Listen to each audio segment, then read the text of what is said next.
Welcome to the Horror Hangout, a podcast where film fans watch the best and worst horror movies of all time and talk about them. My name is Ben Errington, and today I'm joined by returning regular co-host, Mr. Andy Conduit Turner, back, not unlike your friend and mine, Tupac, although that is, from what I understand of his life, where the similarities end. Well, I don't know about that. I don't know about your. I suppose we both are quite aware of how California is renowned for partying. Exactly. That's what I was going to say. So That's exactly what I was going to say. Two things we have in common. There we go. We'll and then when I'm gone, I want a mosaic video of me that comes back, and it's just me. I'll just do podcasts with a hologram version of you. We're joined by a very, very special guest. Sarah Mell is a horror fan, lover of physical media, and chronically fabulous. Welcome to the show, Sarah. Hello. Hi. Hello. Thanks for joining us. Welcome. Yep. I'm so excited and incredibly nervous. How are you doing? Oh, there's definitely no need to be nervous in the presence of two big idiots like us, right? Sorry, Andy. Exactly. Don't worry that these guys will be so professional. No. We should know this by now. We did meet in person as well, didn't we? At We Fright did, Fest. yeah. It was a really funny moment of I was kind of looking at you like, do I say hi? And then you kind of recognize me from Instagram. Yeah, that's right. Hi. That's right. You might be chronically fabulous, but we're chronically on Instagram, so we are aware of chronically people. Online. Yeah. Chronically online. We went for a lovely Greg's, didn't we? If I remember right. Good Greg's. It was good Greg's. Yeah. We went for a lovely Greg's between films. And you are going to be at Fright Fest this year as well. Yeah, hopefully. Hopefully be able to secure tickets. Yeah, I got the accommodation sorted first, as opposed to panicking like I did last year. Good work. So hopefully be able to Yeah. do that. And if not, I'll just have a nice little jaunt around London. Just have a nice little jaunt around London just sneak you in, I reckon. Just sneak you in somehow. Just wander the streets. Yeah, I'm only 5 foot, so I reckon I could sneak in. Yeah, and you look the part with your Halloween free t-shirt. I reckon just walk in. People aren't going to question you. They'll just go, "Oh yeah, one of those Fright Festers, I see. Get yourself in here." Yeah. So we'll be there as well this year again. So we'll get you on camera. We will do that. We do that with guests when we see them in the wild. So we'll do that. We'll get you on camera and get your horror hot takes. But we'll expand the friendship, I think, as well, Sarah. So Greg's last year, this year, Ben, we haven't had a chance to discuss this off mic, but I think we know Sarah well enough now. We can invite her for fish ice cream. Oh yeah, fish ice cream, not fish flavored ice cream, fish shaped ice cream. Fish shaped ice cream. Yeah. I was just like, is this a new thing for cats, or is this like These are the levels of friendship with us, right? Okay, so level of friendship number 1, Greg's. Number 2, fish ice cream. Number 3, and I haven't participated in this yet. Get hammered on Korean food and soju while Ben exactly. You knew exactly what I was going to say.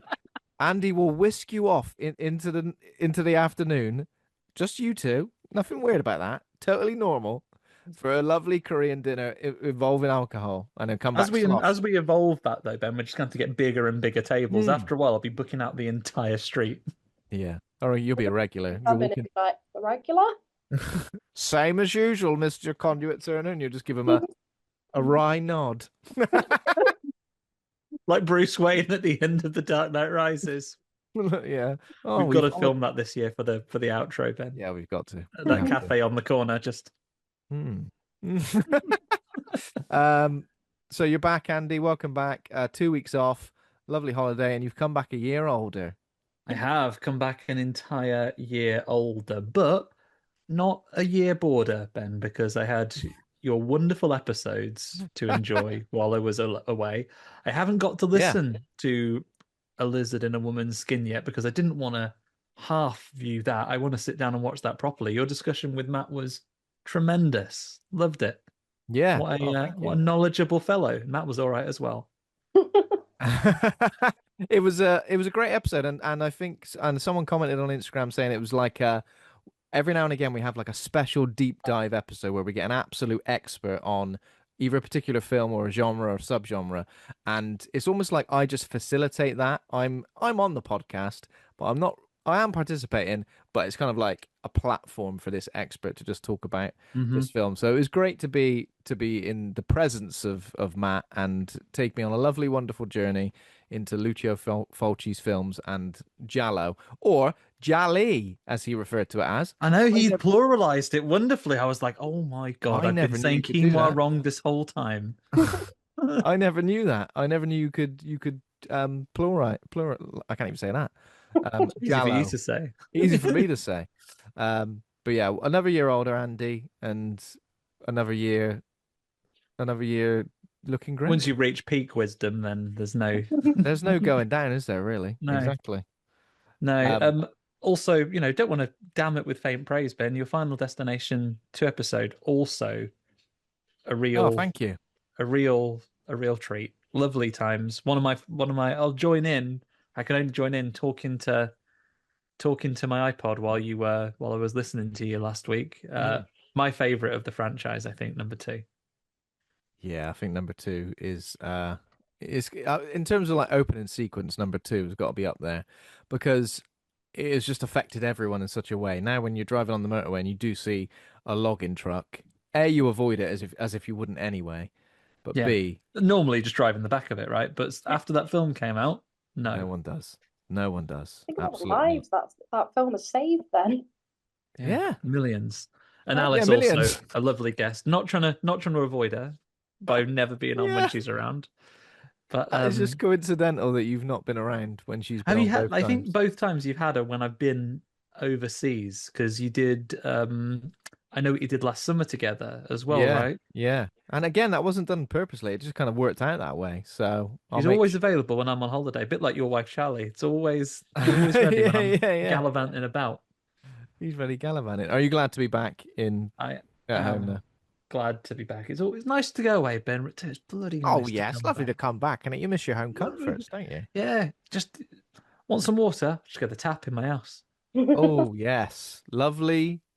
I was going to say council pot, but it's probably better up in Scotland, isn't Oh, beautiful. It's council champagne, the thing. it?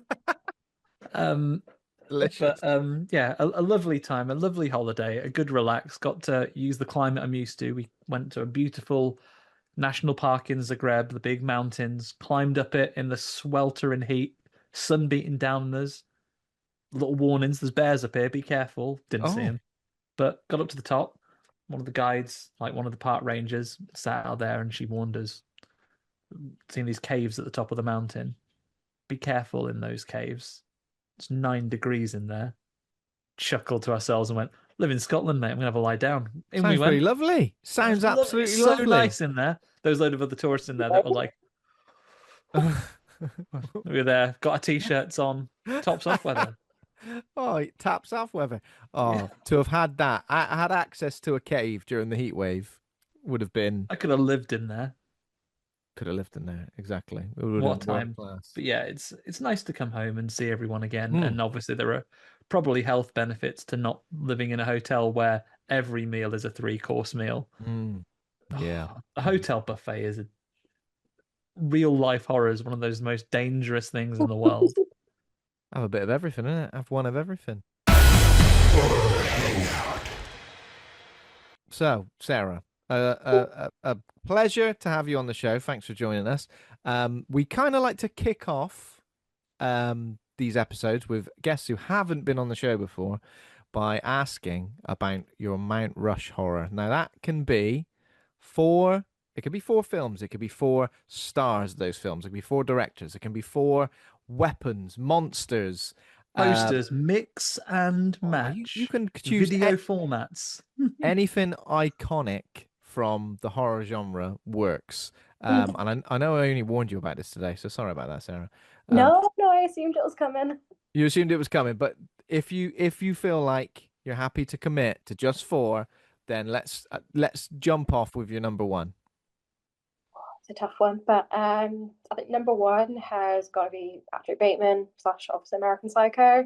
Oh hell yeah! Um, I just think he's so iconic. Obviously, the film itself is just such a satirical take on kind of the yuppie culture, but also just toxic masculinity, and it's just so funny at points. I always say, like, I showed it to my partner recently because he'd never seen it.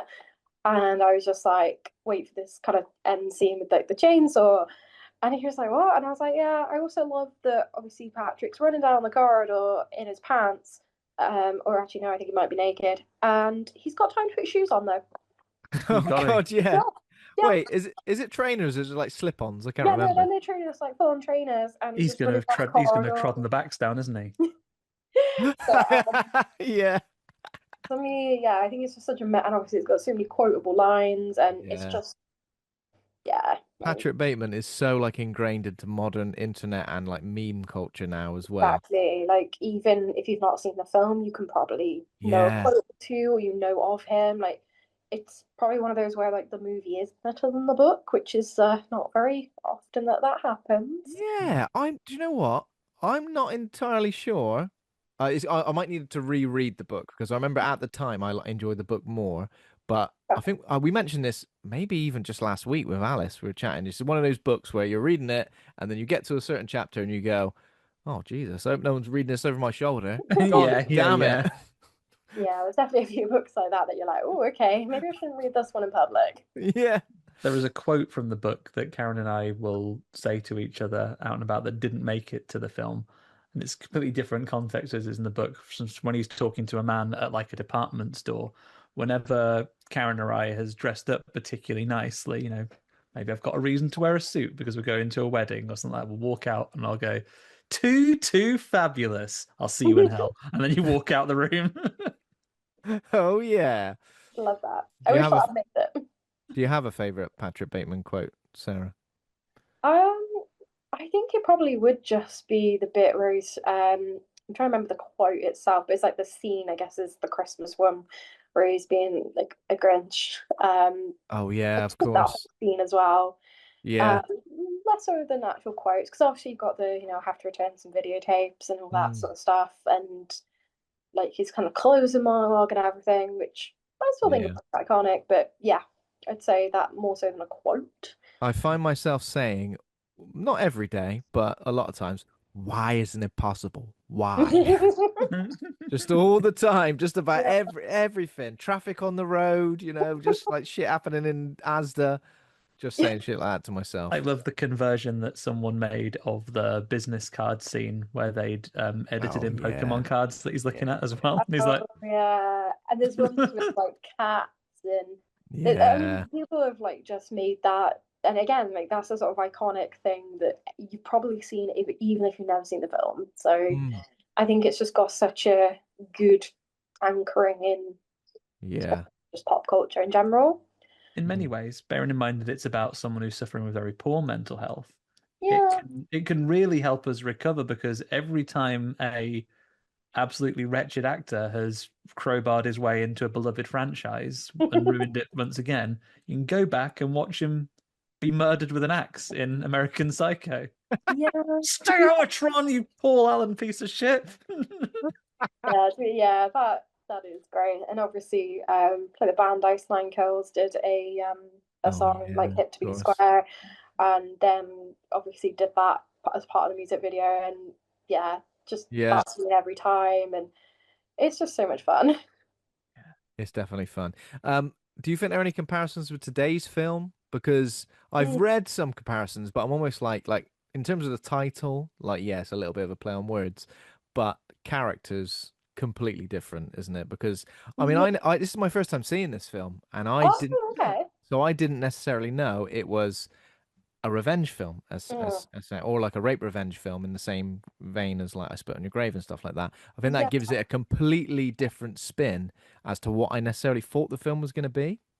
Yeah, I think kind of not to obviously go too deep into it, but I think definitely towards the end there are kind of little scenes where it's very reminiscent of, I guess, kind of that American Psycho behavior of like the cold calculation and Mm, the kind of detachment from any sort of emotion. But yeah, it's a very yeah. different film. I think it probably pairs better with stuff like MFA or like Excision, stuff like that. Mm, Um, yeah, weirdly, they did make a sequel to American Psycho, which I've yeah, not I seen, know. but With Mila Kunis, right? yeah, I think I think they kind of made it as a different film, and then were like, oh, now it's a sequel. So Yeah. I do own it, and I'm waiting for the right time to see it. The right time being when I can just be very drunk and just pretend it never happened. I think But they just did a straight up like psychopathic woman killing men yeah, film, I didn't just they? kind of I went don't like, think there was any of the nuance of no. Patrick Bateman, I guess, as you say, like a takedown of yuppie and toxic masculinity. It's almost like they went, and there's a woman one as well. It's like, Oh, women can be it's bad. like they've just done that. Yeah, I think they were going to make a remake. I don't know if that is still happening. I don't know because I feel like that was announced maybe like a year ago or so, and I think it was Austin Yeah, Butler was potentially going to be cast as yeah, I Patrick. heard that rumor as well. It's Luca Guadagnino, who obviously made Challengers and Bones and all like recently. Um, I heard Austin Butler as well, and I think Yeah, there's always been the rumor of them like doing the whole gender swap version because I think people just forget maybe that the sequel exists. I think most of us would like to forget that. Yeah. But I'm all for a remake. I feel like that would be. Yeah, I'm not I think against it'd it. be interesting. Hmm. Yeah, I think it could go well, could go bad. Yeah, we'll see what happens. But also compared to contemporary office culture and CEOs, is his behavior that weird? Not really. No. That's He is yeah. the most moderate one. At Yeah. least he only wants to kill occasional people, not like the entire planet. Yeah, yeah, like and he does it. Patrick Bateman, in his wildest dreams, would not think about should we whack a data center in here and suck up all of the water in the world. Patrick Bateman would take You don't one care look about at Zuckerberg and go, "Fucking weirdo." that. What a freak. Wh- what about your second choice, Sarah? Second choice, we're going to go with the director. Mm. We're going to go with Liam Regan. Um, Oh wow, okay. Friend of the show, former guest. Yeah. yeah. So I first got introduced to him through Eating Miss Campbell, so that got obviously premiered at Fright Fest. So I think I just saw it get recommended to me, and I thought, okay, this looks fun. And I remember watching it, and I think maybe the first 10 minutes, I was like, I hate this film. Oh my God, make a stop. And then I was like, right, well, I've committed. And then I did an absolute 360, and by the end of the film was like, this was fantastic. Oh wow, okay. It's so offensive and so fun. And I think just the relationship between Lindsay Crane's character and I actually can't remember the other actress's name, unfortunately. Um, their dynamic was fantastic and just so. I think as well that scene where like she brings the guy home and then obviously like kills him. It's just so fun. And obviously then went on to watch My Bloody Banjo, which again, great time. Like, and I think obviously he's associated with trauma, so it's a very much that trauma spirit, but trauma kind of more modern than like what we see. Mm. And obviously has done a lot of work to bring some classics back. So obviously with the Refuse label, it's picked up Frankenhooker relatively recently from that label, and did obviously the Toxic Avenger stuff. So I think he's working really hard to, get a lot more like indie label stuff over here and have like the stuff that it's not region locked as well, which is a massive pain in the Mm. ass. Yeah, for a So physical media collector, I'm guessing that's often a pain, right? Because the absolutely. machine you have, it's like, change my region, please, and you can only do it 3 times. Yeah, I've had a lot of trouble finding certain films, and I've either managed to track down like kind of like a German or Swedish copy that shares our region, or just had to cry about it. Mm. So there's definitely a few films I've just got on a little list of like onlys. I Mm. think to this day, my copy of Brain Dead is Australian. Oh, okay. I don't think I know it's more widely available here now, but I think the original copy I got when I was at uni off eBay was, I had to get an Australian one. Yeah, I think I did that way. I think I just picked up a copy of Grafted, which was the Shudder one from, Okay, cool. and that was like an umbrella release. But I managed to get it like on eBay, so it wasn't Mm. insane shipping. Because yeah, we didn't get a release here. Um, Amazing. The name of the actor you were thinking of was Layla or Lala Barlow, who plays Miss Campbell. That's it, yeah. Because Managed to pull her from I was there. quite surprised she hadn't done that much more because Mm. I thought she was phenomenal in that. And yeah, obviously you've got Lawrence, I want to say Harvey, but he was in Human Centipede, and like he's been a lot of like Mm. very low Yeah, budget stuff he as is in so well. much genre stuff. But then you've got Yeah, what Annabelle Rich is in it. Loads of people that are like super familiar from like the UK indie horror scene yeah, in and I there think as well. Yeah, Liam's doing tremendous work. I would Sarah, I'm going to say text him after we've recorded this and tell him yeah, that he's made it onto a Mount Rush horror. I would say the first former guest we've had on a Mount Rush horror, so that's super exciting. And I guess for anyone who likes the sound of all that stuff, a few months ago I did an episode with Liam, which was like a trauma triple bill, and we talk a lot about all the stuff, all of the films that he's kind of like repurposed and putting out on Blu-ray and that. I own that copy of Frankenhooker as well. Same here. Um, oh, it's yeah, a beautiful release, just yeah, such a good flip release. cover and just everything. Like it's Everything's so awesome. good to have it and to yeah have supporting like a smaller like Mm, indie business. And yeah, I think it's a lot of fun. I'm really excited to see what else that label puts out, and I'm also really hoping he will get around to directing another film. absolutely, yeah. Okay, so how about your third choice, Sarah? So for the third choice, I wrote them down because I knew I'd forget. Okay, one of the big ones. It's fine. Oh, there we go. Art the Clown. Okay. Art the Clown, he's definitely appeared on more than a fair share of Mount Yeah, Rush horrors. as he should. Okay, Uh, give us your reasoning for having this freaky little guy on your I, I mean, to be fair, yeah, he is just a freaky little guy. I think, especially like I actually like the first Terrifier film the most. That's my Mm, favorite out of the Terrifier films. Um, yeah. because he's just bonkers, and there's no rhyme or reason. There's no, at least obviously, well, even into the second and third, he's just a crazy clown and is just living his best life. And there's just something really joyful, especially in the third one, that joyful moment where he sees Santa, and it goes from that like genuine like joy to then that whole sequence where you know he just gets quite out of control. I remember just watching that in the cinema, I was laughing my head off, and I just think he just doesn't take anything too seriously. He's No. just he's just iconic as well. Like, and I think definitely for like the 2020s and even yeah, because it was more like when the second one came out, it kind of rose to fame. So I'd say like 2020s, like we haven't really had any good horror icons. Like when we Mm, think of horror icons, a lot of them are pre 2000. Really, Yeah. I sure. don't think anyone comes close. Need to Right. promote some of these new horror silhouettes. So we've got, Mm. again, the marker I always use, not Mount Rush horror necessarily, is who would make a good guest Mortal Kombat character. He's going to have some good fatalities. Oh Art the my God, Clown, Backwards Boy absolutely. Gabriel, give him a few bit Oh more God, yeah. exposure. Yeah.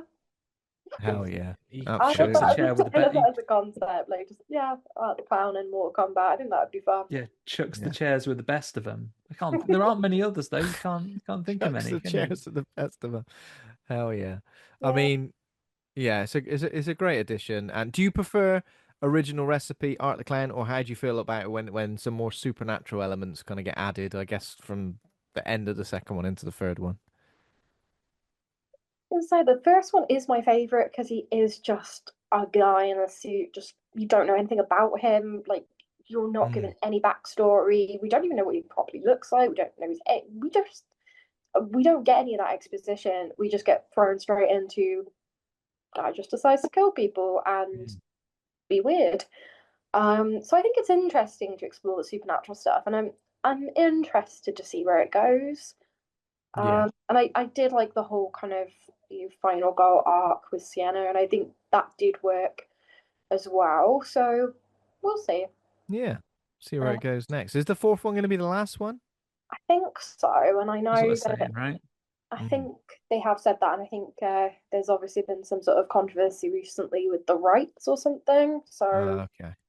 yeah, we'll see. Interesting. But Okay. I can't imagine that like it'll die. Mm. And Yeah.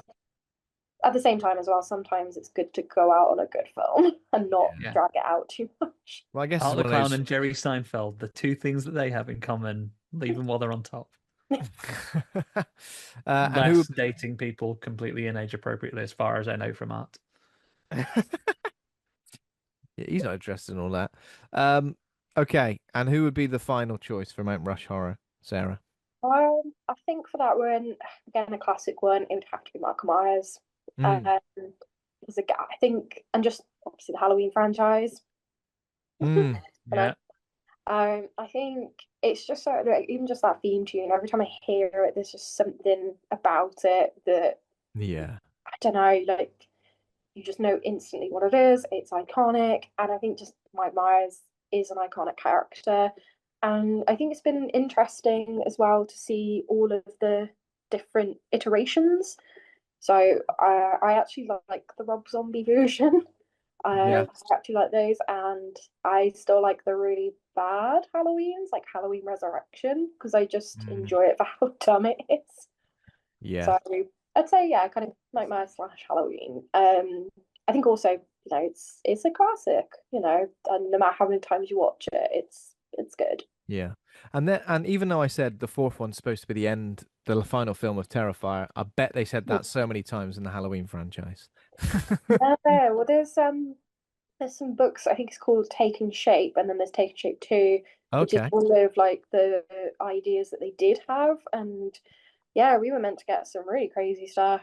I think some of it was like Halloween and Pinhead. I think that we could do some other crossovers. Like Oh wow. there was a lot of, yeah, when you look into it, there was a lot of cancelled stuff, a lot of different ideas they had. Some of them good, some of them not so good. Um, but yeah, there's a whole lot of Wow. stuff I'll we have to could check them have out. What were your feelings on kills and ends?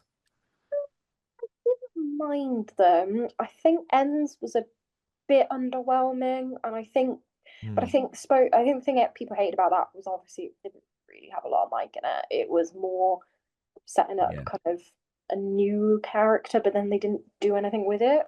No. I think they really wasted that actor's potential as well, because Yeah, now having seen him in the latest remake of Silent Night Deadly, he's he's really brilliant. good. Yeah, Mm. I loved him in that. I Yeah, didn't he's actually great. realize till the end of the film. I spent the whole film going like, this guy's really familiar. And usually I'm pretty good at like recognizing people. And yeah, end of the film, I was like, oh yeah, It's I him. think it's a bit It's of a mismatch for that guy. Halloween though, because he's wasted not having a bit of charisma to him. You couldn't have him as like a blank-faced Michael Myers killer. That would be a waste of him. I think he Mm. has to be a bit funnier. Burn him up and stick him in a Freddy jumper. Come on. Just get him Uh, cleaned but up, innit? I also couldn't imagine anyone but Rob England as Freddy though. There's something Very true. I don't want anyone else. Like that's if it Yeah, can't be everyone him. kind of feels like that. Yeah, yeah, absolutely. And I think he probably feels like that as well. Like it'd be hard not to be that attached to a Mm. character. So yeah, There we those are my go. thoughts. Well, a great Mount Great Rush horror. picks. Great to see some iconic faces up there.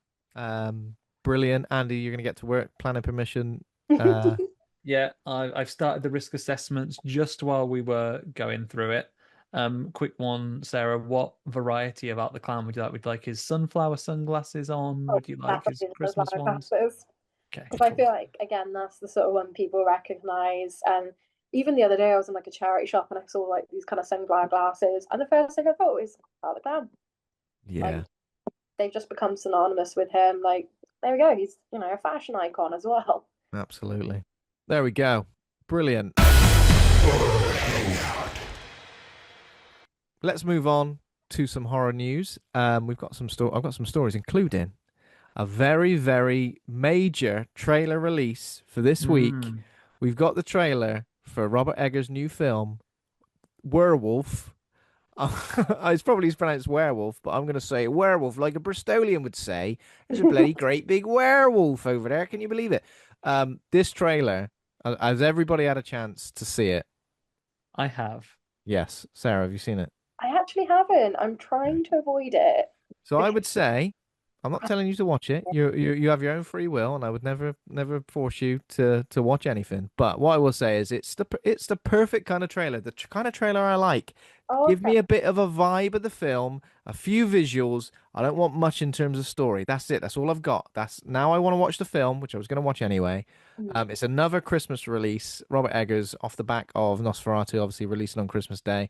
Get all your family together, and go and watch Werewolf. Um, I would say it looks the most like of its time. What word am I thinking of there, Andy? Sorry, it looks the most Contemporary to like contemporary to the time it's set, to the right? time it's set. Yeah, of all of his other films, I feel like something about Nosferatu still got this bit of a sheen to it. It's very much. It looks more so like The Witch than anything else. Everyone Like looks like they're muddy. Looks like there's nowhere to wash your hands. everyone kind of looks a little bit like someone might look from this particular time period, this area of the world as well. There's not like many iPhone faces, I wouldn't No, they say. all they all look like absolute Skyrim NPCs. All of them. Yeah, yeah, Big yeah, craggy exactly. faces. We've got that, some great visuals, some great black and white visuals. We've got Willem Dafoe. We've got Aaron Taylor Johnson looking incredibly hairy. He gets very frothy in the mouth. Maybe when he's transforming, potentially. We don't. Again, I'm not meaning to spoil anything. There's not really much in terms of the way of Mm. spoilers in this. But yeah, it's a harrowing tale of devotion, damnation, and the devil within. Robert Eggers' most visceral and haunting experience yet in theaters this Christmas. Do not dread the darkness. I will dread the bloody darkness if there's a bloody werewolf in there. My God. Any more Yeah, thoughts? werewolves are terrifying. Werewolves are bloody terrifying. Yeah. I mean, especially like a big old hunk of a hairy man like Aaron Taylor Johnson anyway. A silhouette of him emerging from the darkness, He's a scary Craven the alone. Hunter type, isn't he? He's a big man. He's a Craven the Hunter type, and this now he's going to be a bloody werewolf. Lily Rose Depp is in it as well. I mean, just scrubbing through the trailer, just some of the visuals look like incredible, and I would say it definitely gives me more vibes of The Witch than Nosferatu, which I think was overall like great, but I think maybe a bit glossy, maybe a bit more glossy than I was expect. This looks super gnarly, super yeah, it looks great. The costume design looks incredible. Like, yeah, I'm really interested to see what they're going to do with this. Mm. And I think I'm it was into a it. bit of a nice surprise that the trailer dropped as well. I wasn't expecting it. Sorry, Andy, go on. Yeah. I'll say I'm into it. I'm excited for it. I think Robert Eggers is a director who's definitely found his niche, his style, his like iconic look. You can look at that and with no credits available to you, you can go, this is a Robert Eggers film.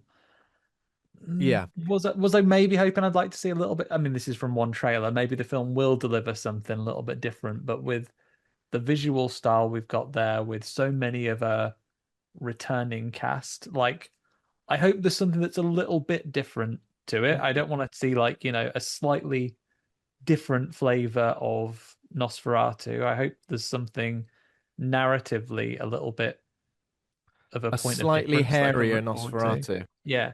I want to see something a little bit I want to see something a little bit different because I am how can I put this? I'm looking forward to it, but I'm not excited as if it's something that I've never experienced before. You know what I mean? Mm. A bit like you can look forward to the next Marvel movie because you're interested in seeing the characters again, but it's going, you know what to expect, right? I like, whereas some of the films I've responded to the strongest have been ones where I've been like, I didn't see any of this coming. I didn't know what was going to Yeah. happen on this one. And that isn't, I don't want to damn it with faint praise. It's going to be a fantastic movie. He has one of the most iconic visual styles of anyone working today. But Yeah. I'm struggling to really get like excited just yet. What I will say about it is that I'm glad our modern horror auteurs have kind of like stayed within the genre. I was a bit disappointed that Ari Aster like kind of made Hereditary, made Midsummer, and then went away and made what was it? I was afraid, which I haven't Bo seen yet 'cause it's Bo too is long. Afraid, and then why can't I think of his film names? What's wrong with me? But basically two completely different, like moved away from the genre. Eddington was the other one I was thinking of, which was almost Ben like Eddington. Ben Eddington, which is almost like a cultural, like a quite again, it's quite satirical that film. And I was kind of disappointed I was a bit like, oh, we've only had two Ari Aster horror movies. I kind of want more. So I'm kind of glad that Robert Eggers is kind of like, even though him committing to this kind of style and these films sort of set in medieval times or in past, these films styled in past, and also just the graphic design geek in me, that title treatment is delicious. Mhm. It's like this ink blotted kind of like old medieval type calligraphy. It looks delicious. I'm all over that. As I was with Nosferatu as well. My only request for this one, this is the point of difference I want, Ben. I've managed to find out what I want. I want the people to be less swoony in this one. Oh People yeah. fainting left, right, and center. I know they're from a time where a sip of a Tango Ice Blast would have killed you because it's just too much for your mind to comprehend. But Bloody hell, raspberry, blue raspberry. oh, you're away. I want a bit of mental fortitude from my Yeah. characters in this one. Stop fainting for once in your life. Yeah. I know it's scary. Yeah, but I am looking forward to it, joking aside. Yeah, definitely. Absolutely. Absolutely. Okay, next story we've got Pan's Labyrinth 20th anniversary. There's a trailer, and Guillermo del Toro's Dark Fantasy is returning to theaters on October the 9th, which is super exciting. There are going to be versions in 3D and HDR and 4K, so your eyeballs are going to be treated to all of this. I don't know if I want old hand eyeball face man coming at you in Jeremy 3D. Clarkson, if you eat anything from his feast, he's gonna get you. Don't you bloody touch my feast. I've got smiley That's face. it is farm. All produce from my farm. I've got lovely selection of British tapas here. Smiley faces, spaghetti oops, sausage If rolls. you have a Don't touch single anything. Everyone excited for it? I mean, this would be great when it's seen. I mean, I don't know if I saw it in cinemas the first time round, to be fair. Anybody? I've actually never seen it. Okay, Oh okay. my goodness, I you're in for a know, treat when I you get to see it. know. Yeah, no, when I saw it advertised, I was like, oh, you know what, I'll just go see it the way it was intended. Yeah. And it's right around my birthday as well. So I was like, I'm Oh, gonna make hell this yeah. work. Very nice. Lovely Happy birthday treat. to you indeed. Yeah, I was like, you know what, we're gonna go for my birthday. Why not? We're not going to shame anyone for not having seen a film. What we will do is go, you're very lucky that you have the chance to see it for the first time. Yeah, content Yeah, is infinite. You can't be expected to have seen it all, but you will enjoy seeing this, I would wager. yeah, like I know I will definitely enjoy it, and like I've seen obviously stuff of it, and I picked up a book recently which was Pan's Labyrinth, and it was based on the film, so I was like, oh, I'll read that Oh, first as nice. well. So Are yeah, you a like fan of any other Guillermo del Toro films? yeah, I absolutely love Crimson Peak. Oh, yeah. That's phenomenal. Definitely one of my favorites. Yeah, I think that actually is the only one I've seen though. We've done his filmography Yeah, pretty well. We I need to think do we've done Chronos at some time. Yeah, so we've done The Devil's Backbone, we've done Pan's Labyrinth, we've done Crimson Peak, we've done Frankenstein. So we've done Oh, nice. of course, I forgot about that one. I did see that. I did see that Yeah, one, which I absolutely I feel love. like if you like Crimson Peak and if you like Frankenstein, I feel like Pan's Labyrinth is gonna be right up your street, definitely. Right, Abbey Street. Yeah. Yeah, definitely. It is on my kind of little list I've got on Letterboxd. Film like cult classics. I can't believe I haven't watched yet. Oh yeah, I mean we've oh my God, I can't believe I didn't mention this before. We're doing Mimic next week, Andy. Mimic, the Mimic. 1997 Guillermo del Toro movie, with Stuart Spark and Lindsay Crane joining us for that one. So again, off the back of you talking about Ian Miss Campbell, we've got special guests for next week discussing Mimic. So Do you want to roll to the rest of the month while you've got it, Ben? oh This is well, news. I don't see why not. Yeah, It's to the be news you fair, can use for listeners of the July. show. To be Yeah, a bit of a fair, sneak peek. July absolutely snuck up on us because I was in the throes of June, just enjoying what episodes we were doing, and then out of nowhere, I was like, "Oh my God, it's a new month next month! Oh my God, Jesus, we need to confirm all of our episodes." Luckily, we got ahead of the curve. We already had you locked in, Sarah, for this week. But after that, obviously, as I said, Mimic next week. We've been trying to get Stuart and Lindsay on the show for a while, and our schedules just haven't aligned. So I'm glad that they finally have. And we put together like a list of films we haven't covered. There's loads of sequels on there because I know we've been pretty poor historically with sequels, but Mimic was on there as one of them, and the 1997 Guillermo del Toro's first English language movie. and that is what they've chosen because Stuart has got it on Blu-ray. So he's like, I've got it on Blu-ray. Don't think Lindsay has ever seen it.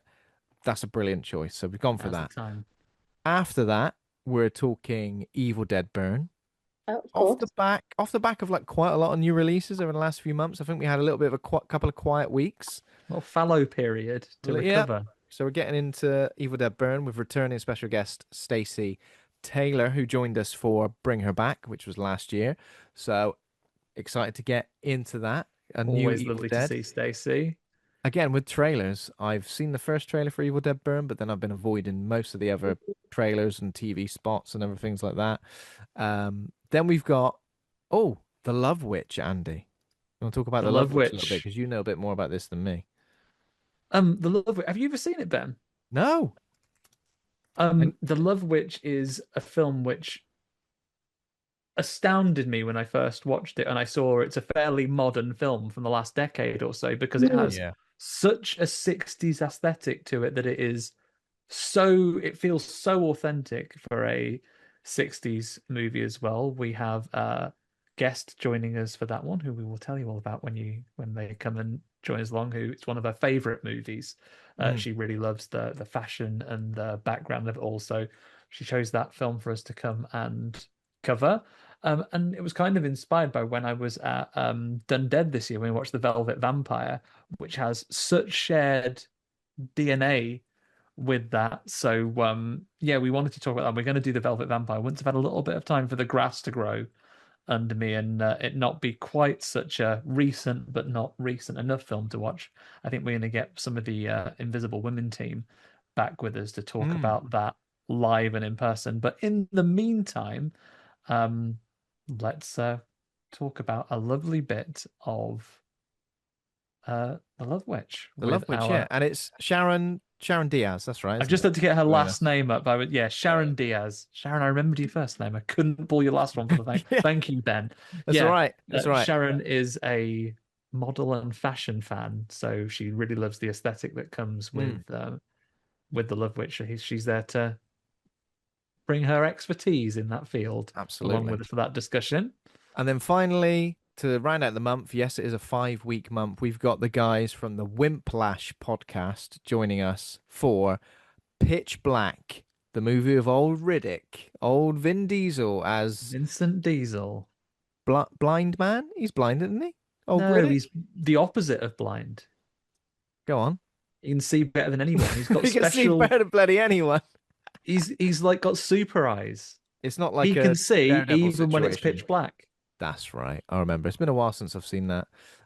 Keith David in it as well. Horror Zone. Oh yeah, of course. But again, we're like, it's a good like we're covering some 90s, some late 90s movies with Mimic and then Pitch Black as well. So yeah, Wimplash is a pretty new podcast. But yeah, looking forward to getting the guys from that on it as well. We'll be putting out the lineup on our socials in this week, so keep an eye out for that for some more details. But yeah, looking forward to it. And then we'll talk about this as the month draws to a close, Ben. But August's not sneaking up on us because we're doing a summer special, right? We're doing a summer special. Yeah, we're still putting the details together, Get aren't your we? But swimsuits out, everybody. Get all of your beach gear together. get your ready swimmers out. Get your swimmers on. Yeah, lovely Amazing. summer special coming up for August. Think your summer camps. Think all of your summer activities. Is there a Rounders based horror film? We'll find out. God, yeah, that'd be good, wouldn't it? Game of Rounders in the summer. Oh, chef's kiss. The last piece of news. Oh, sorry, Sarah. What are you going to say there? I was gonna say I haven't played Rounders since high school. Like, When you're an I adult, remember it's actually liking fun it. because you're not obliged to do it by a teacher with loads of people you don't like. Yeah. Do it with people. Get your friends round for a game of Rounders. A Do it with delight. people you do like, yeah. But when someone absolutely smashes it and it goes miles over your head and you've got to chase after it, humiliating. Yeah, Not into that. yeah. Batting, much better. Enjoy And that. fielding. Fielding, boring. When it's your turn yeah, to field, fielding you is want to so step up and boring. go bowl. Yeah. Oh, yeah. Okay, and the last piece of news is that there's a new slasher movie, a new meta slasher movie. A writer conjures up a violent killer in a new trailer for a movie called Big Baby. It's a big, scary baby looking face as the mask.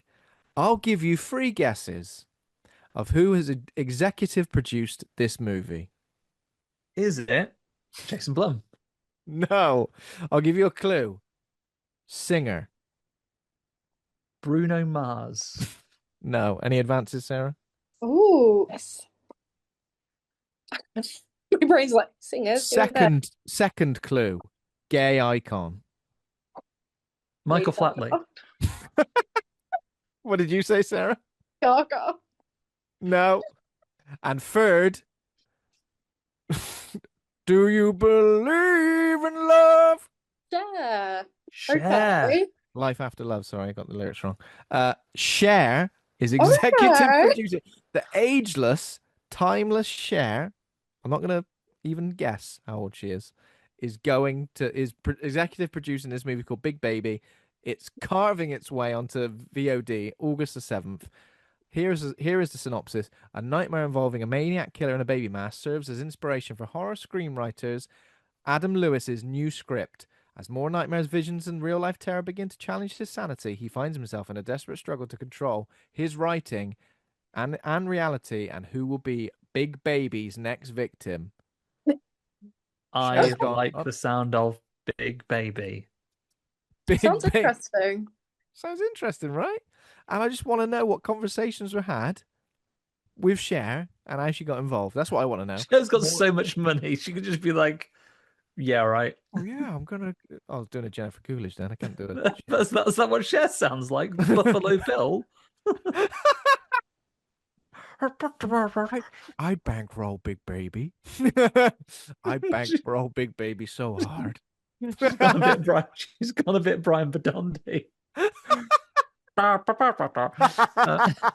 Big Baby. Big I Baby. don't like to big baby. Anyway, um, Um, sounds good. I got two more cheeky little bits of news for you, Ben. Okay. One good news and one bad news we can What? lament. That's not allowed. We don't want Yeah, bad news here. we gotta talk about the issues affecting the horror communities of the day, Ben. Okay. Obviously, good news first. Yes. Your friend of mine, Addison Hyman, his film Touch Me, Oh yeah. very positive on it. Out on Shudder this Friday, Yes, I everybody, at saw time of that. recording. If you haven't seen it yet, you got a Shudder subscription. Now is the time. Yeah. Such a fun movie. Still halfway point of the year. Still in my top 10 for the year, Ben. Yeah, I reckon it could be for me as well, you know. Yeah, loved it. Loved it. Loved it. Have you managed to see it yet, Sarah? No, I do. I did buy it on Blu-ray though, so I'm excited to Oh, give it a go. lovely. Well, you Hell won't yeah. need to wait for Friday and Shudder, but if you have waited for Friday and Shudder, then it's available for you there now to watch. And then the other one, we need to talk about it, Ben. No one wants to talk about it, but we're going to have to. The sad demise of A24 following their massive investment How legit in is this? AI slop. Is this legit? I don't know what's going on. No, they're Tell not me. they're not really dead, but in the cutthroat world of corporate synergies, having had their biggest ever release, following the Backrooms and um, Kane Parsons very openly saying of all the things he wishes would disappear from filmmaking would be AI. A24, who are obviously the producers of this, have got into bed with a Google division focused on AI for filmmaking, which the Filmmaking. horror community and the film community in general, given A24's background of being so invested in independent cinema and the human creative process, it has not gone down very well. I know that A24's executives have made a statement following it saying that what they want to be is not a passenger in the world of AI, but to be part of its in the driving seat of what these tools would look like. What I say to that is, feel these heat waves we've been having recently, AI identifiers don't really help with that. Fuck off. Yeah. Absolutely. Give us a bloody break, for God's sake. Yeah, There's only so much. If I hear one more time, these things are inevitable. Oh, honestly, It's ruining everything. It really is ruining everything. yeah. It's ruining my consumption of all media because there's always a tiny little thought in my head which goes, "Is this AI? I think you're watching AI. You're enjoying AI." Oh, Just let me go back to enjoying things. For Yeah. God's sake. Yeah, don't get me wrong. If you can build an AI data center that runs on pollution and pumps out fresh air That'd be into the good, wouldn't it? environment, Mm. and as a result of it, you put everyone in the world on a universal basic income, Oh then yeah. I'll applaud you and say, what a lovely film. Until then, as they say locally, Ben, get to fuck. Please get to fuck. Please get to fuck. Yeah. Okay, that was bad Any, news. this isn't a, this isn't a, Other bad news. yeah. I mean, don't worry, it's not a dictatorship, you two. If you two love AI, you're allowed to say now, and I promise I won't say anything. Okay. Yeah, So, I'm in conclusion, everybody, film's good, AI bad. Does this color your feelings of A24's next release? Can you have the same level of excitement that you once did? definitely not. Like, I think now, yeah, absolutely in the bin. I hope they can just backtrack on it somehow. I don't really know how, but I hope so. We'll I see what think it's happens. one of those things that I would much rather be talking about the films we're excited for and things like that. But unfortunately, Mm. unless it hurts the bottom line of these things, which is a shame if it means for a new filmmaker that has already signed up for them, like producing or publishing the film, or if it makes it to like cinemas because we want people to go to the cinemas. I think genuinely, if this is the route they're going to take, we have to not just be angry about it and do tweets about it on the day, but you kind of got to wait for the next film and go, okay, you're Yeah. backing into these, even if it's not really obvious, shiny AI generated special effects and so on, even if it's completely invisible, if you're cutting people out the back end of the Mm. filmmaking process, whatever it be it writers' rooms, be it physical design, there are perfectly legitimate functions for AI, but for me, they're not in the creative spaces at all.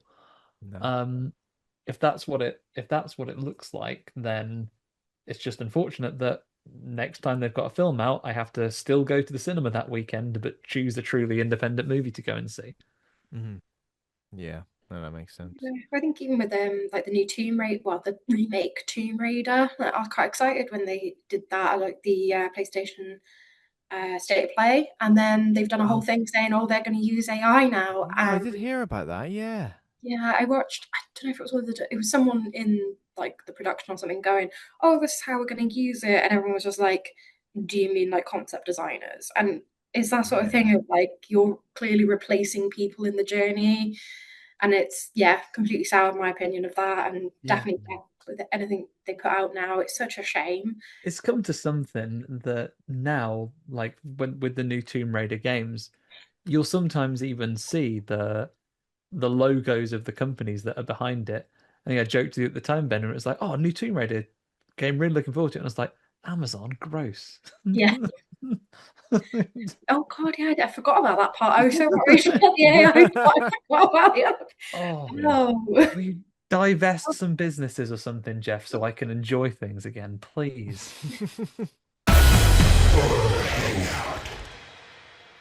Okay, so that's all we got for horror news. Let's talk about what we've been watching. Anything we've seen in the last 7 days or more. Anything horror or horror adjacent. Anything you want to recommend, Sarah? Have you seen anything? So me and my friend sat down to watch Shingles, the movie. Okay. So it is kind of like scary movie meets Goosebumps meets Trauma. Oh It's God. absolutely bonkers, and like it opens with like obviously like a parody of the classic Goosebumps kind of theme tune. Instead of a dog, it's a cat, and it's Okay. like Shingles. four little stories, and they're all it is literally just Goosebumps if Trauma wrote it. Is so stupid. I mean, one of the stories is like which called the little garden gnomes, but for some reason he poops cocaine. All For right, straight on the watch list, Yeah, Sarah. Let's get it on honestly, here. it's so dumb. It's so He much poops fun. cocaine for some Yeah, reason. Yeah. yeah. It's I never like it.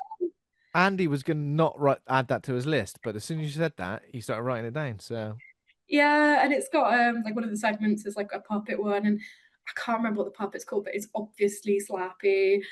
And it's Mm. just, it's so dumb. It's very, yeah, it's very trauma. It's not as offensive, I don't think, but it does make some pretty like Yeah. sharp jokes. And we put it on thinking Okay. it was going to be awful, and we actually Yeah. ended up loving it. 4-star Okay. review from you, I see on Letterboxd. Yeah, Oh, yeah, wow. yeah, absolutely. I loved it. I had a great time. Straight on. Right, it's on the watch Yeah, list. We'll and get to that. then on that same kind of weekend, we were just trying to find the dumbest crap we could on like Tubi, I think it was. We watched Undead, which is just like an Australian zombie kind of movie, and it's aliens create zombies, and it's awful, but it's so good. There is a bit where they're explaining how the virus or whatever it is traveled, and this guy just punches a fish.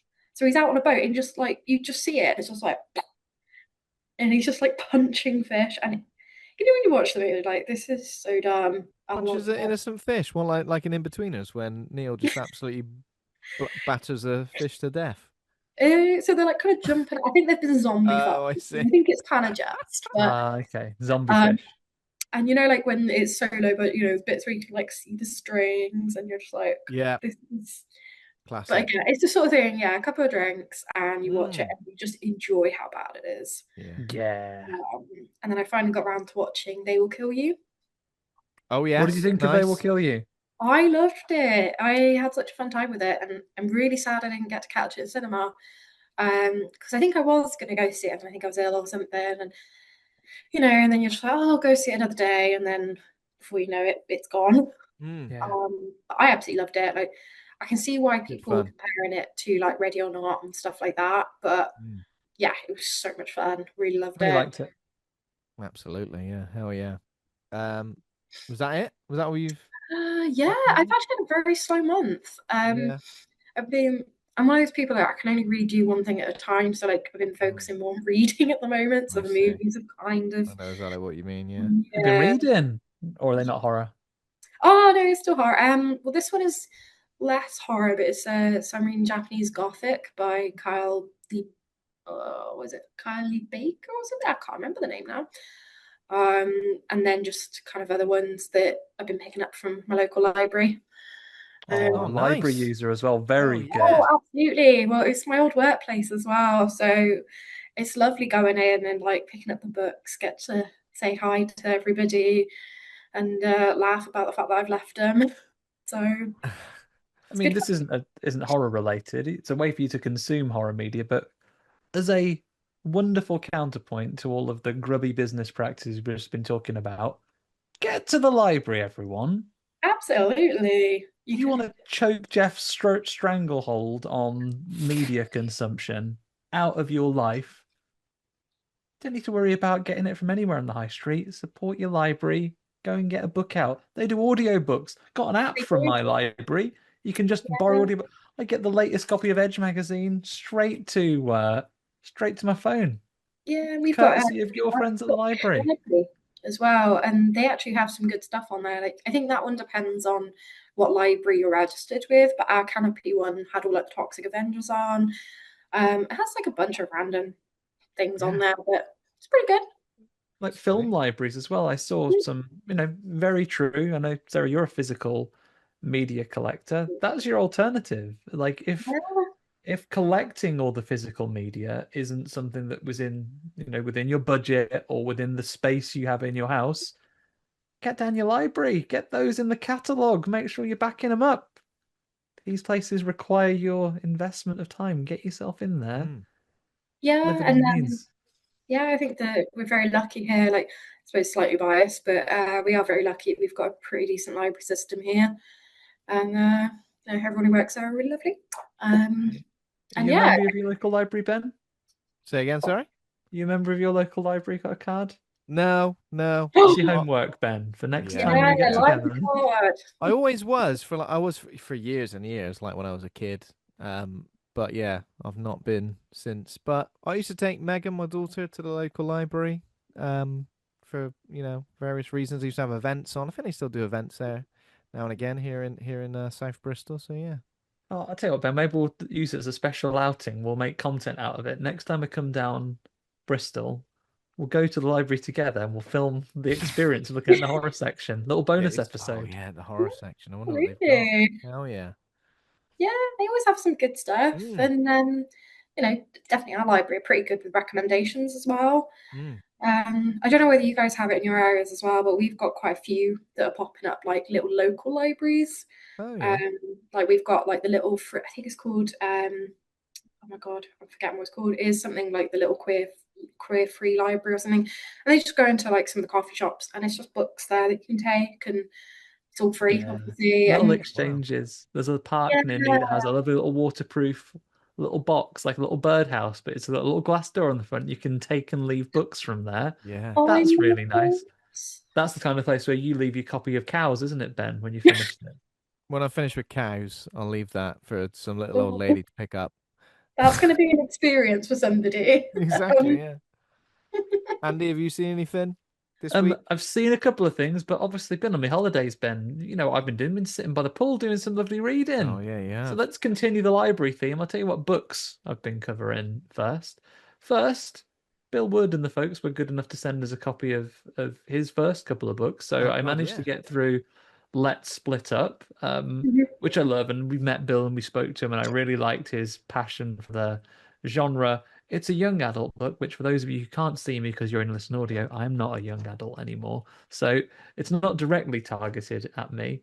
And I think even for a young audience, maybe they could have even geared up some of the themes a little bit. There are some areas where it's a little bit safe, but it's a good, fun slasher mystery, and you can see a lot of heart in it. And I will be rolling into the second book. I need to redress the balance though, because following a conversation with Karen, I realized that none of the last 5 books I've read have been by women, so I need to do something about that.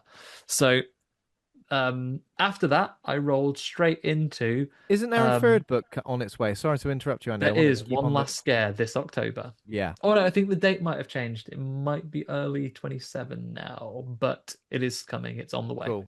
Okay. Didn't want to interrupt you then, but yeah. No, it's all right. It's important to cover these things, Ben. If you're into those books, the third one is on the way. So it's Let's Split Up, and the second one is I'll Be Right Back, which I will roll into shortly. And then One Final Scare, One Last Scare is out soon. After that, I went on to my first book, and he's a man that has many books. I was introduced to him by your friend of mine, friend of the show, John Crinnan, who is a big fan of David Sodergren's work. I met him, I was lucky enough to meet him at Toricon Scotland, where I bought my first one of his books. And what I really like about David's writing is that he's taken all the different subgenres of horror and he's tried to do something for all of them. So he has possession stories, he has one that's torture, he has one which is psychological horror. And the one I picked, surprising nobody, especially not myself, was Night Shoot, which is a slasher.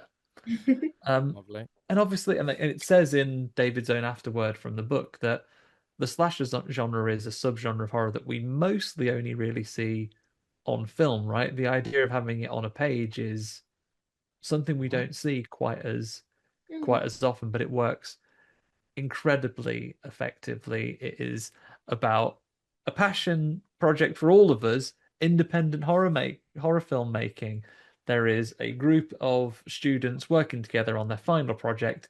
It's all a bit slapdash. It has no budget. They've secured one opportunity to film in this great grand location, this great enormous house in the middle of nowhere, with the condition being that they're out of there by 8 p.m. Things go wrong. It's not finished, but the director manages to lift the keys for the apartment and suggests they go back for a night shoot because the owners will never know. Things go from and everything's there. totally fine. Yeah, everything's fine actually. It's one of those uneventful books where nothing happens. Exactly, everything's fine. Like, yeah, what could go wrong? Yeah, exactly. Nothing could go wrong. Unfortunately, for the purposes of a good, compelling narrative, lots of things go wrong. It's gory. Ben, you would love it. Huge Resident Evil vibes. Oh wow, okay. I would offer to lend you my copy, but as is my wont, not a hoarder of physical items, Ben. Typically, I would have given it to my local library as a donation because it's in good condition. But I was on holiday and I thought, what better way to infect the broader populace than to leave it in the book exchange in Croatia. So Oh, there's someone wow. else on their holidays now that is maybe enjoying that book and getting their first dose of one of David's books as well. Really highly recommend it, though. I'm going to be going straight on to another one of his books. You can follow him on Instagram. It is Pugs and Paperbacks, Paperbacks and Pugs. Oh, One of wait, those yeah. ways round. Yeah. Oh, that sounds really cool. I follow. Yeah, check out his books. I really liked him. I think from talking to both of you, you will Oh, really like the stuff. absolutely.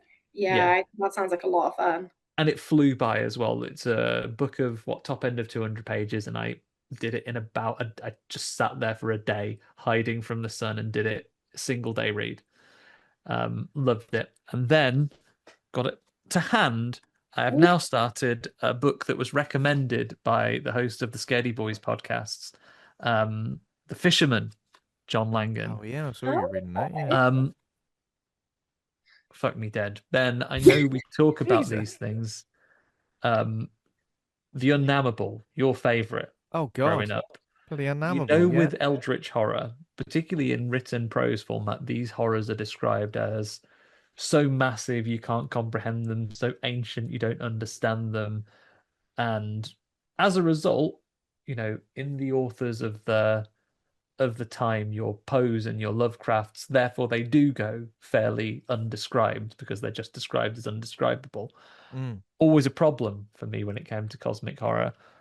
John Langan's descriptions of this overwhelming horror that could make you go mad by even seeing it is so vivid, so horrific, and so genuinely, in some of these bits, utterly terrifying that I have been eating up this book. It's incredible. So I'm not discovering something that no one else has thought of, but guys, it's a Bram Stoker award-winning novel. It's great. It's really, really good.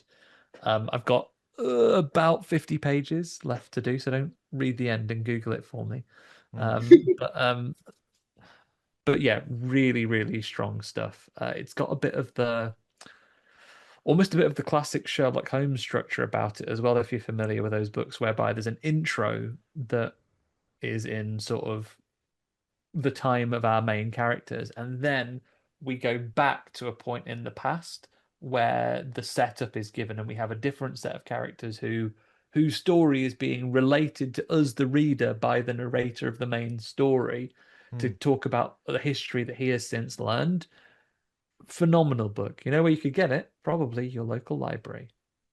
Hell yeah. Absolutely. And if not, I'll be requesting it. Yeah, I'll get it in for you. Patience in a world of instant gratification. You can wait for a day or so. Make Jeff work for your money, lads. Come on. The last one. So that's my reading that I've been doing. I watched a couple of things apart from film of the week. Caught up on Final Destination, of course. Ben, I had to give that a little watch. Giving you a review of that. That's no secret. But I did get round to watching. Snuck out on us, Ben. I think after the response to the first couple, maybe they released this last one a bit more quietly. But The Strangers, Chapter 3. Oh, I saw. yeah. Oh, my God. So it was available in the local Morrisons. Well. Okay. I've heard they're not good. Yeah, I mean, I've already said fuck me dead this episode, but I'll say it again. We're missing the best character, which was the hog, the boar from episode 2 that showed up briefly. He doesn't, unfortunately, make a reappearance. It's quite a chaotic affair. I think we're meant to maybe have more emotional investment in the strangers than we perhaps have earned over the course of it. The lead character is still really being put through the ringer of what appears to still roughly be the same day or so that she's been working through. I don't want to completely just shit on it. It's not it wasn't for me, and I think it was too chaotic, and there isn't enough depth to the story for me to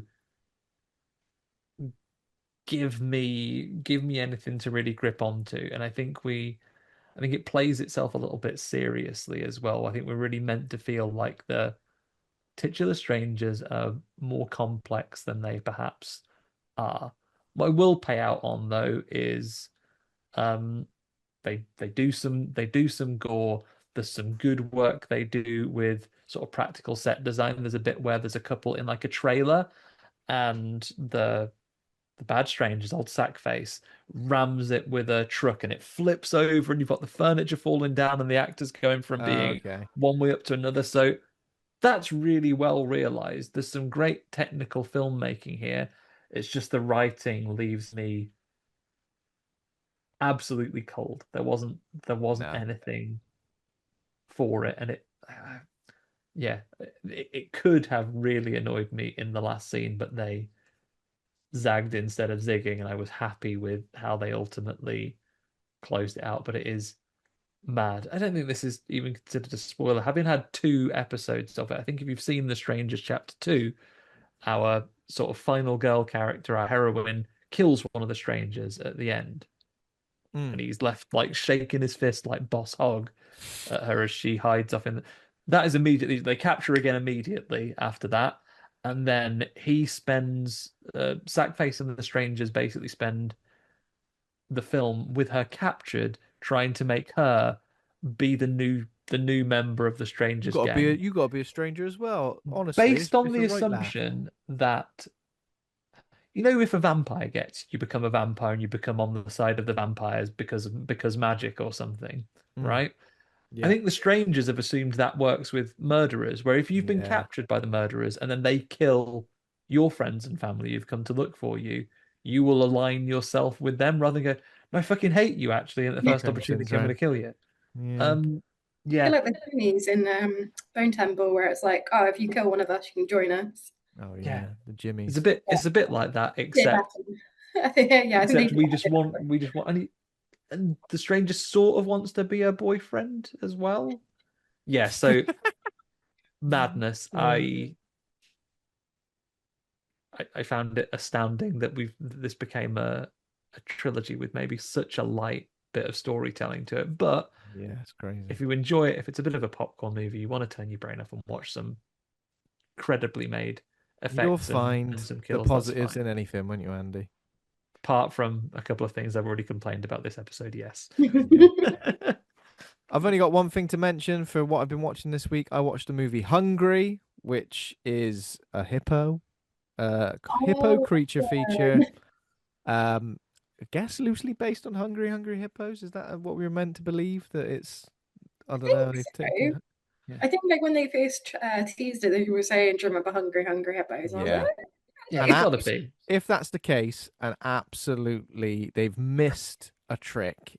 You know what I mean? They could have had so many ridiculous things in this, or like even created a moment that resembled the game. I know if it isn't supposed to be of the game, then fine. 4 hippos of different colors, and they're getting Yes, people that have fallen into a yes. pool. For 80% of this movie, it's just people sat around "Oh no!" talking about various things.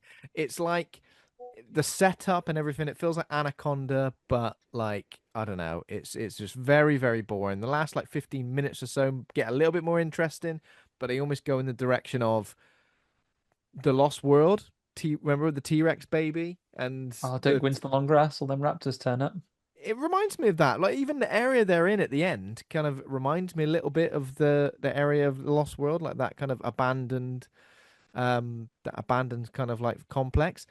But yeah, it is pretty much nothing much happens. I feel like they could have done so much more. They could have had a big old practical hippo head crushing people's skulls, ripping people in half.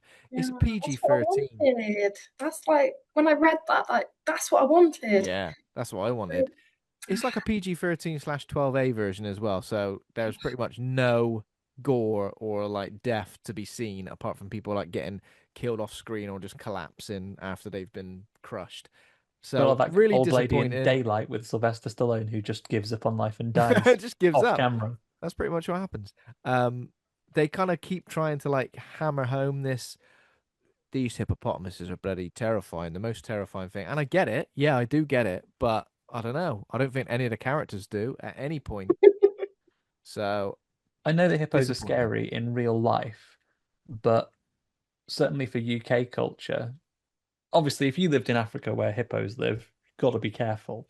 But the hippo that we encounter most frequently is married to a little duck and advertises mattresses, wears his jammies all the Yeah, time. that little one. Yeah, He looks married to ever a so little duck. nice. Are they married? Is that official? I think they're a couple, yeah, Oh yeah. because they want different types of mattress. Because she's a little duck, Yeah. and she's probably going to want a lovely soft mattress, which is counterbalanced to a big old hippo who's The going to want. original Odd Couple. Yeah, Yeah, exactly. I have to look that up in a bit. It's Jeff Tips all over again. There we go. But that's all I've seen, apart from the film of the week, which we have got to eventually. Sorry. Big news All week. right, no apologies needed. But we've all seen the movie American Mary, and that is a 2012 Canadian body horror film written and directed by Jen and Sylvia Soska, starring Katharine Isabelle, Antonia Cupo, and Tristan Risk. In it, a destitute medical student who begins taking clients from the extreme body modification community to solve her financial troubles gets in deep with, oh, it's kind of like tailed off the synopsis, in deep with criminals, organized crime. Let's say organized crime. Criminals seem the soundest thing that she deals with. Yeah, that's true. That is true. The They're criminals the are most, pretty Quite nice. Like, on balance, they're quite nice. they're the most normal and relatable people. And, you know, what you need sometimes is a pep talk from a heavy who works at a strip club who brings you 2 different flavors of milkshake. Because he doesn't know which one you want. Don't know which one you want. great. I like that. He was so wholesome. So Like his wholesome. little pep talk moment is so beautiful. If only I knew you when I wanted to really inflict some pain on another person. Then he's It would be like, great. believe in yourself. Yeah. Thanks, I will. Yeah, And she's like, yeah, this is pretty nice actually. Like, this is lovely. yeah, Okay, that's what we all need. so IMDb 6.2 out of 10. Rotten Tomatoes 61% critic score, 53% audience score. Letterboxd 3.4 out of 5. I've got some choice reviews from Letterboxd. Leticia Fernandez says, I think about Katharine Isabelle pouring blood on herself at least 2 times a week. 5 stars. Fair. Mary says, God forbid women have hobbies. 3.5 stars. If you're good at something, never do it for free. Jessica says, you know what? She did what she had to do, and she did it all in heels. 3 stars. And then finally, Haley says, nearly called her Harry. Sorry, Haley. Haley says, God bless American Mary. 4.5 stars. So there we go. A nice cross reference there. And as I said, first time watch for me. Andy? I've seen it once before. I think I had a little Soska Sisters run. I watched their remake of Rabid, and I think I watched American Mary at roughly the same time. A while ago. It's only the second time I've seen it, but Yes. I remember liking it way back when. I don't know why I hadn't got around to it before. I think I'd always heard things and seen the poster everywhere. But yeah, like Pan's Labyrinth for you, Sarah, just one of those little blind spots for me. Sarah? What is your relationship with this film? And do you remember when you first saw it? What were your first impressions of it? And what do you think of it now? So I think it probably would have written around 2016, 2017. I remember just seeing it on Netflix, and I think the kind of little like window box there, I can't think of what they call them. Little thumbnail. That's the one. The thumbnail. There we go. That was, I think, Ruby's character. And I remember just thinking, okay, and then read the description and just went, okay, I'll give it a watch. Like, went in totally no idea what was going on. And yeah, definitely wasn't what I expected. I think, yeah, as you said earlier, like, you don't really expect it to be like kind of a rape revenge film. Like, it doesn't really hint at that at all. It is just like, oh, this person's in financial straits, finds herself in an unconventional kind of job, which is true. But then there is that kind of whole other subplot. Yeah, I think I just really related to it because I think Katharine Isabelle is fantastic, and I think they literally did write this role for her, which I think you can definitely tell. I think, yeah, it was also just really cathartic as well. Like, there is something about kind of good for her horror and something where it's, and she really does deliver kind of revenge. It's not a, oh, like fighting for her life sort of thing. It's no, this is calculated revenge, and it's good. Yeah. Yeah. Yeah, I don't know. I think just her whole persona as well, and like the way she delivers things, and the dark comedy behind it, and I say yeah as well, just that whole interaction with Lance, where it's just this, she's literally just killed somebody, her nana's died, everything's gone wrong, and they're just there like having like drinks, just like having a little pep talk. When her nan dies, this is something that, like, you guys can do this for me. If I do die before you, will you please, sadly, immediately, as soon as Yeah, you've heard about it, the first thing I want you to do is tearfully delete that my name from your contacts on your Delete phone. contact. That is brutal. it really was. I think it was because there was that moment. I don't think I really clocked when I first watched it that she passed away, Yeah. because it is that kind of thing of like you just see her go, "Hey Nana, sorry I missed your call," silence, and then she deletes the Yeah, contact, it's a weird and one. then It does. You do have to think yeah, about it for a second. That was a bit like, huh? Oh, okay, I get it. yeah, I I It's a think it's think lovely because bit such of a show don't tell, but why would the Undertaker have used your nan's phone to yeah, call you? that's freaky. yeah, Got the yeah, Face ID on it, right? Right, I've got it. I'm in. yeah. It was also nice to see somebody who has an older iPhone than me. Oh my god. That was nice. Well, it's like it was almost like she had that app on it where it's like a beer, and you then you tilt it and pretend you drink it. It was an old iPhone, and also like some She's of got her. an iPhone 3, and because it's needed to be readable for the screen, she set the font size to like It's an old unbelievable. people massive. It's unbelievable, and also she's got loads of weird like photos for her contacts, like just people's Mm. faces coming up as like the Oh, school's ringing me. Got a and picture of a also, teacher. I'm not sure. Maybe it was a cameo from the film because I know both of the Soska sisters' parents are in it. Oh, I didn't. Okay.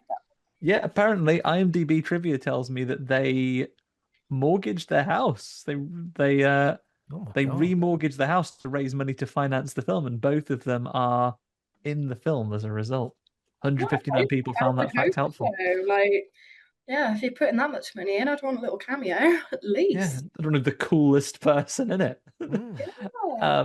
But yes, so they're both in it. Maybe that's the picture because the photo of the nan is like a glamorous lady. So her photo Hmm. is her nan. Unless she's got a very young nan, then it's her in her heyday. Yeah. Um. Yeah. I guess. Do you think the revenge element? Because it was unexpected for me as well. Somebody hasn't Hmm. seen hadn't seen it before. Um. I guess my question is: do you think it needed it? Do you think it was integral to the plot, or do you feel like this film could have easily existed as well without that element? How do you feel about that, Sarah? I think in a way, like I could definitely see a film where, she already had the struggle. The struggle was financial. She kind of Yeah. fell into this line of work. It would also be inevitable that somebody would come back to her or the police would catch on. So I could definitely see how that would work.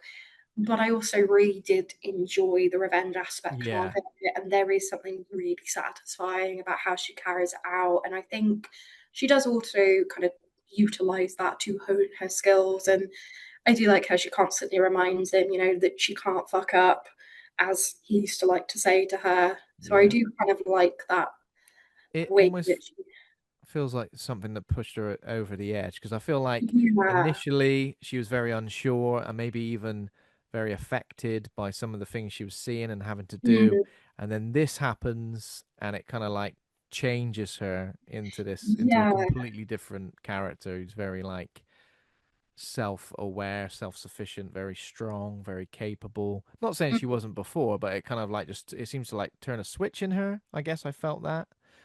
Yeah, I think as well, like obviously med school was clearly her dream, it was clear what she wanted to do. And after the event, she dropped out. So I think Mm. it kind of is that catalyst of then, from a very practical point of view, what you're going to do with your time, how you're going to make money. The Yeah. student loan doesn't just go away because you've dropped out. Like, so I feel like there is that, but also you can see like a massive physical change in her demeanor. And even little things I noticed, like she started like drawing like little beauty spot on like the side of her face after. I see. So it's lots of little things like that I think was kind of that pivotal sort of moment of Yeah. okay, I feel like this there's is an going. sorry, Sarah. I was just going to say, I feel like there's an unmentioned time jump as well. There's a bit of time that goes Yeah, by. definitely.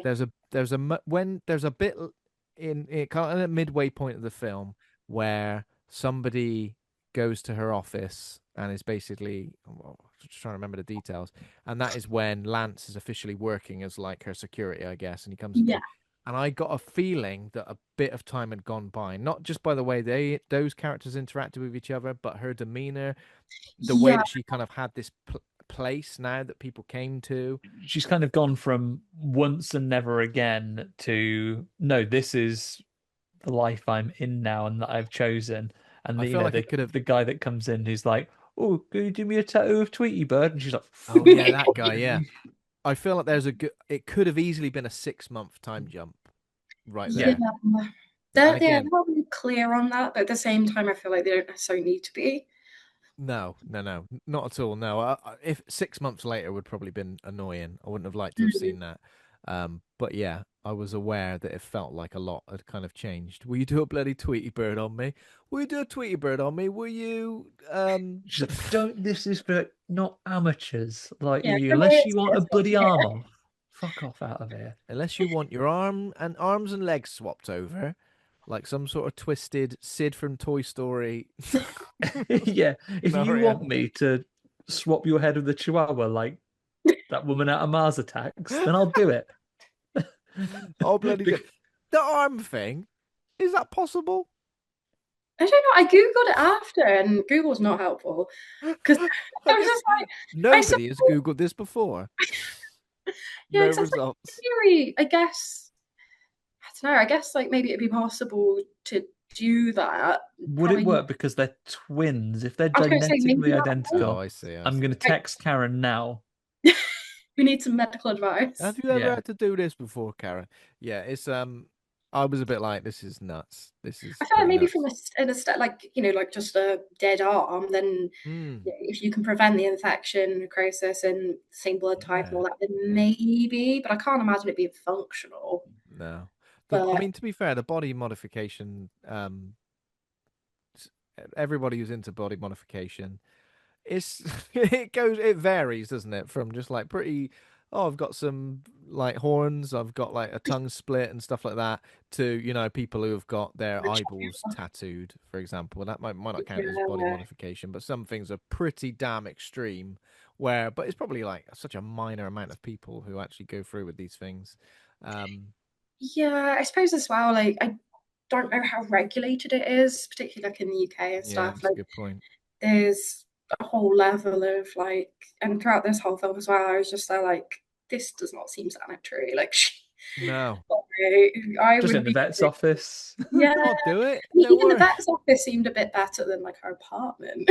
Like at Yeah, least the vet office had like proper equipment and whatnot. Whereas yeah, when they're in like her apartment, I'm just like, like the whole thing just seems shady. yeah. Like just turning up to this And when random it's apartment, like And yeah, when it's in your apartment, you've got to very, very quickly tidy everything away in case a British police detective comes by But don't asking you quite close the leading door questions. properly. yeah, No, no, exactly. Oh, yeah, we'll never Because he's know. not got a warrant, so he's not going to be able to go in there. But if Mm. you've just left, right, I've Yeah, tied everything, I put all of my illegal surgery stuff away, and then not to close the door properly. So when the guy literally sounds like Pip from South Park, he's like, "Oh, hello, chaps. Oh, it's a really weird British accent, isn't it? What is going Yeah." on with that? And then when she I Very need to offers look him up confused. the the water actor. as Is he well, English? when he offers him the water as well, and you just see in the background there's like several like glasses, and I was just like, would you not go? Have you had guests? Or also, are they clean? Like this. Yeah, you wouldn't trust her, would you? Didn't she put like the black goo from Prometheus in there for a minute and then change her mind and not do it? She's like, oh Yeah, no, actually, this glass has sure. got a Like, chip in it. yeah, it seems like there was definitely an intent there, and it wasn't quite clear, but People getting casually drugged in this film. yeah, Also, when she goes to that party, I have never got, oh my God, they're going to drug her vibes more more so. Like, if I could have been somehow a fly on the wall or like a voice in her Mhm. ear, get the hell out of there, for God's sake. First of all, you turned up at like this surgeon party and they're playing dubstep. Get Who's out that of mad there. bloke who's there as well? When Bloke is as off his soon nuts. as soon as that guy, when she said, "Are you a doctor?" and he said, "I'm a motherfucker," I've been like, I'm going home. "I've seen all I Yeah. need to. Goodbye."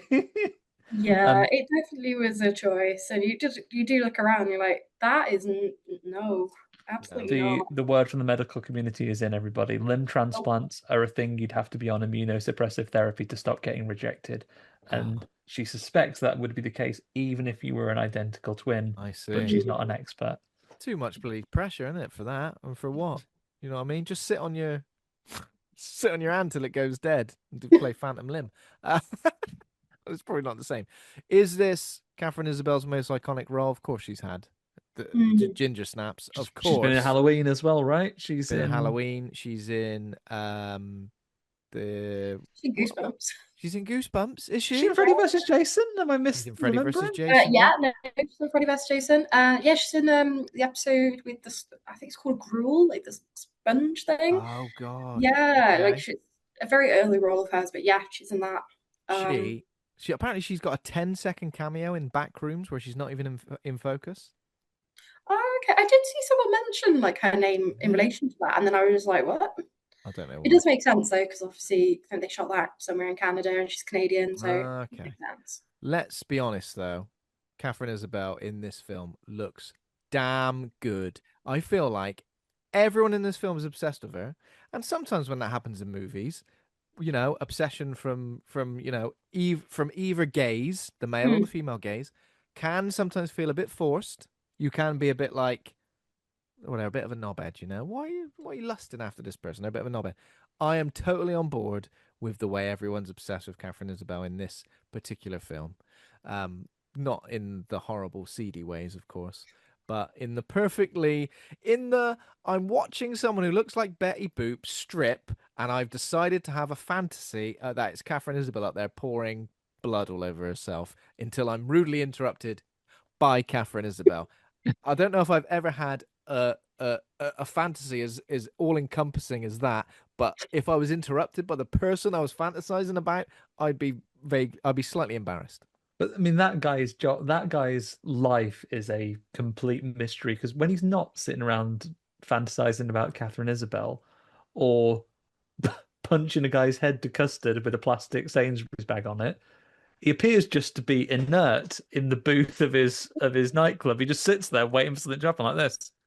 Yeah, He's like got reverse Toy Story syndrome. So when people come around, he he does wake reminds up and me. interact. But when there's nobody, he doesn't exist. That man is an existential crisis. He's just He like, rem- he reminds me of an NPC in Grand Mm. Theft Auto who doesn't activate until you come up to them and ask them for the latest mission.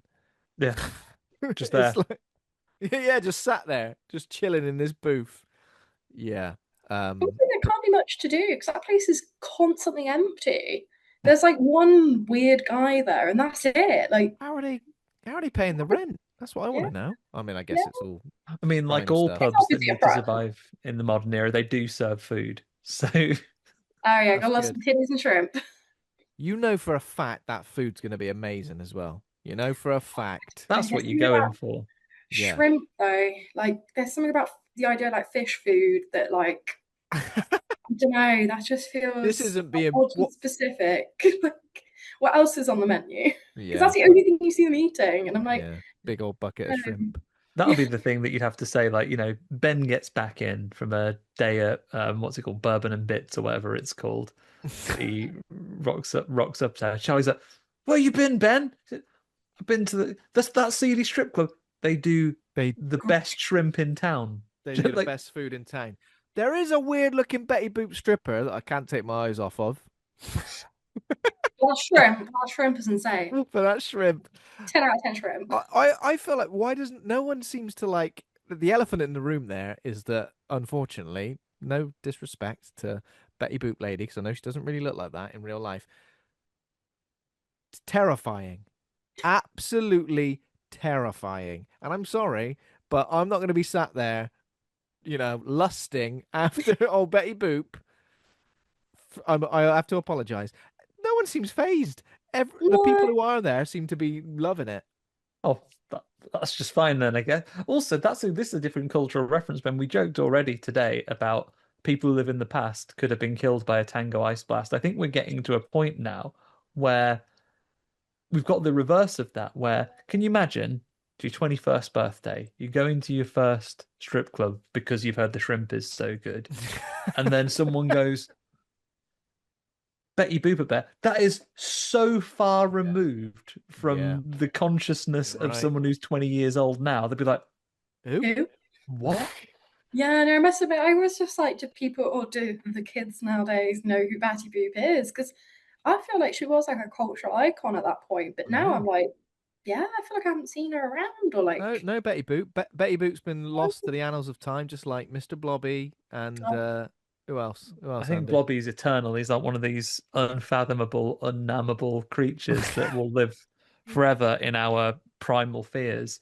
But like genuinely, like the fact that if you were a young person now and someone mentioned about Betty Boop, that'd be like me in the what we've been watching section, gone, oh, I read some banging Hippocrates while I was on holiday.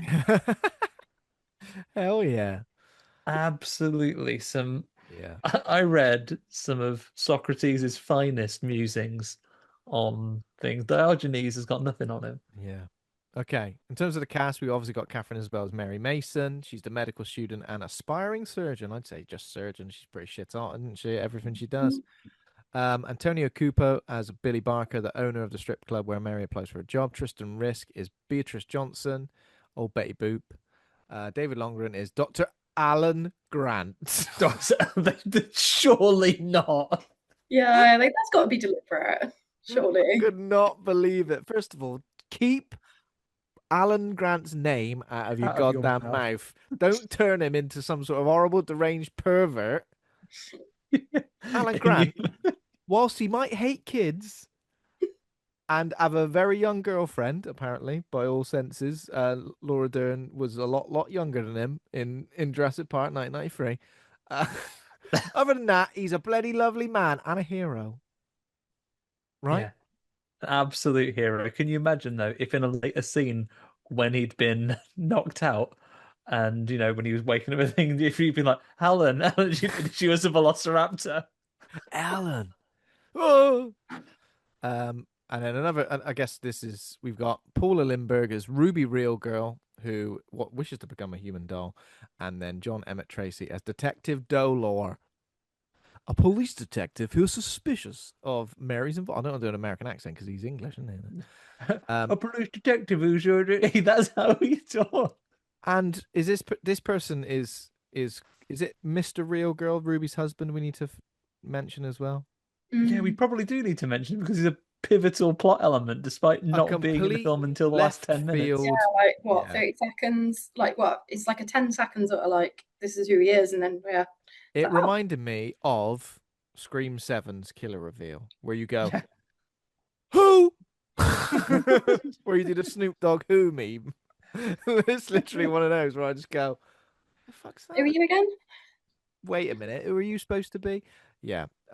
Okay, so how do we start? So, desperate for funds, surgical student Mary applies to work at a strip club. So we set the scene with her at one of her lectures, and she does she answer a text or like dismiss a call? And she casually dismisses a call from the student finance company who are phoning you, despite the fact they should know when you've got lectures because they finance your university degree.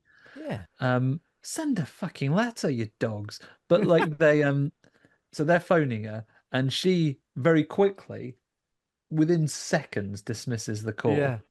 And then Dr. Alan Grant, piece of shit, disrupts the lesson for far longer. Yeah. Your reaction's worse than me dismissing that call, you bloody knob, to chastise and humiliate. Yeah, he's like, Mary. What's the answer to this question then? And he's like, she answers it perfectly, and he's like, extra obscure additional thing. She also mentions it. Bearing in mind you're studying human medicine, the fact that those blood proteins would be present in the tissues of some invertebrates, which not a doctor, don't claim to be. Humans are not invertebrates. That knowledge is irrelevant. You're not a veterinary school. Yeah, grow up. And he's like, well, you've answered my two questions perfectly, indicating that you are a very talented student and ahead of the curve of this nonsense I was chatting on about, but still fuck you in front of everybody. And he also refers to the rest of the class, or some people in the class, as twats, which Oh, obviously we've mentioned before is an Americanism that we can't forgive. yeah. If you're from North America, I love you. I cherish you. I think you have a lot to offer to the world.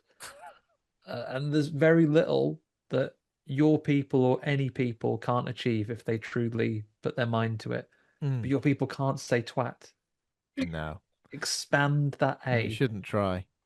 No, It's just one of those things, just one of those words that, it doesn't really translate into the way Americans deliver it. yeah. And there's probably words that we can apply the same for us English folk. Yeah, like we have an asshole problem, right? Because we would Asshole. naturally say arsehole, Arsehole. Yeah. but we can't say it as the American spelling with no R. We have to Yeah. anglicize it. Just find something else you can say, guys. Because I feel Just like don't. it's never truly used correctly with an American say it as well. Like, because a twat is a very when you say they're a twat, you get a very an immediate understanding of what that person is like. Oh, what are You're they being like? Oh, silly. they're a You're being a twat. dickhead. There we go. We got it. We got it. Yeah, But you're when being a you silly dickhead. yeah, a silly dickhead, an absolute knobhead. Like not silly in a fun Mr. Tumble way, like silly, like in a way that would piss you off. Yeah. Yeah, Um, exactly. yeah, or very specifically for a period of the 90s, it could also mean to hit. Oh yeah. Yeah. Absolutely twatted it. Yeah, that's Yeah, what playing rounders, chuck the ball, twatted it right out the twatted it, park. yeah. What I like to me and a friend of mine, when you go, what's your favorite Slipknot song? And you go, any Slipknot song where they twat the bin. No, I know it's a keg, but calling it a bin is much better. That bit where they twat the bin, that's great. There we go. So, Mary's applying for jobs. She's on like some sort of ancient looking geospace. What's it called? GeoCities website. Applying for jobs. Absolutely no flash in there. No. Pure HTML. Pure HTML, all blue text, underlined blue text when it's a link. And she goes to the strip club with a resume in order to, I guess the job she's applying for is to be a stripper, right? Yeah. I think that's kind of implied, yeah. Implied also by Billy Barker's interview technique, I guess. A technique that doesn't seem to have failed him up to this point, and a technique he continues after meeting Mary as well. Yeah. He's just been sitting inert waiting for someone to come for an interview, just in the booth. Someone give me a massage, will you? Take the jacket off. The jacket's bloody massive leather. It's ever so thick. Come on. Yeah, I'm dressed like Mr. X. Just got a big jacket on. Big. Yeah, it's got like a yeah. And I guess it's something. So Mary's kind of like life before this is never really discussed or never really hinted to, apart from a relationship with her nana, right? Yeah, like That's her kind of the only grandmother connection. who is, I guess, given the directors, is Romanian maybe, and she's phoning her and saying, "Oh, I can send some money Yeah. over." So it appears that she has got to medical school, but it is obviously cripplingly expensive. And we hear like her boss from a regular job phone her at some point saying that the mall have locked her out the restaurant. So she has a Oh job, but yeah. it's a low-paying job, which in itself is unreliable. They don't serve the best shrimp in town, so they're not making bank over there. I guess like a waiting tables job potentially. I don't know. Yeah. Yeah. So yeah. So when she basically goes to the club, is about to get some form of interview, and because she's dressed in all lingerie and a lovely sexy outfit. I love it how she keeps this outfit on for the next part as well. Yeah. Doesn't put the Sure, jacket she's got back no on. time to change. Yeah, but and the high heels as well. It's just like, yeah, I can, not only am I a top tier surgeon, but I can do it in high heels too. yeah. Yeah. Well, because I guess like her bringing a resume is relevant to this particular part because it's because Billy sees that on the resume that when he's confronted with another problem, which is one of the staff, one of the staff has been done in. Oh, Do a bit of It's been surgery, can you? I mean, dabble in a bit of surgery. Yeah, why not? Well, I'll give you 5 grand. And she basically says, I'll do anything for 5 grand. And he's like, okay, save have a this go at man's life. have a go at fixing this man who's been injured in the nondescript crime we engage in. Yeah. Injured Are and you robbing nondescript. banks? Are you selling Yeah. drugs? Who I'm, I'm knows? assuming it would be drugs, but it's never really hinted at, is it? Do they ever really say? Basically, you're like the Beagle Boys. You're just doing nondescript crime. You're out Doing that. there. We'll rough some people up. We'll do some deals. I mean, he looked It's like he was on death's door. Like, I think his eye is meant to be missing or have like popped out or something. So it's like it's not just roughed up. It's like, oh, this guy's gonna die. yeah. He comes into that place looking like what's his name? Gary Oldman in the end of Hannibal. He's absolutely fucked. It's funny you should say that. I was getting such Hannibal vibes from this, especially when she's living in a lovely apartment and kind of like has got a lot more confidence about her. Mm.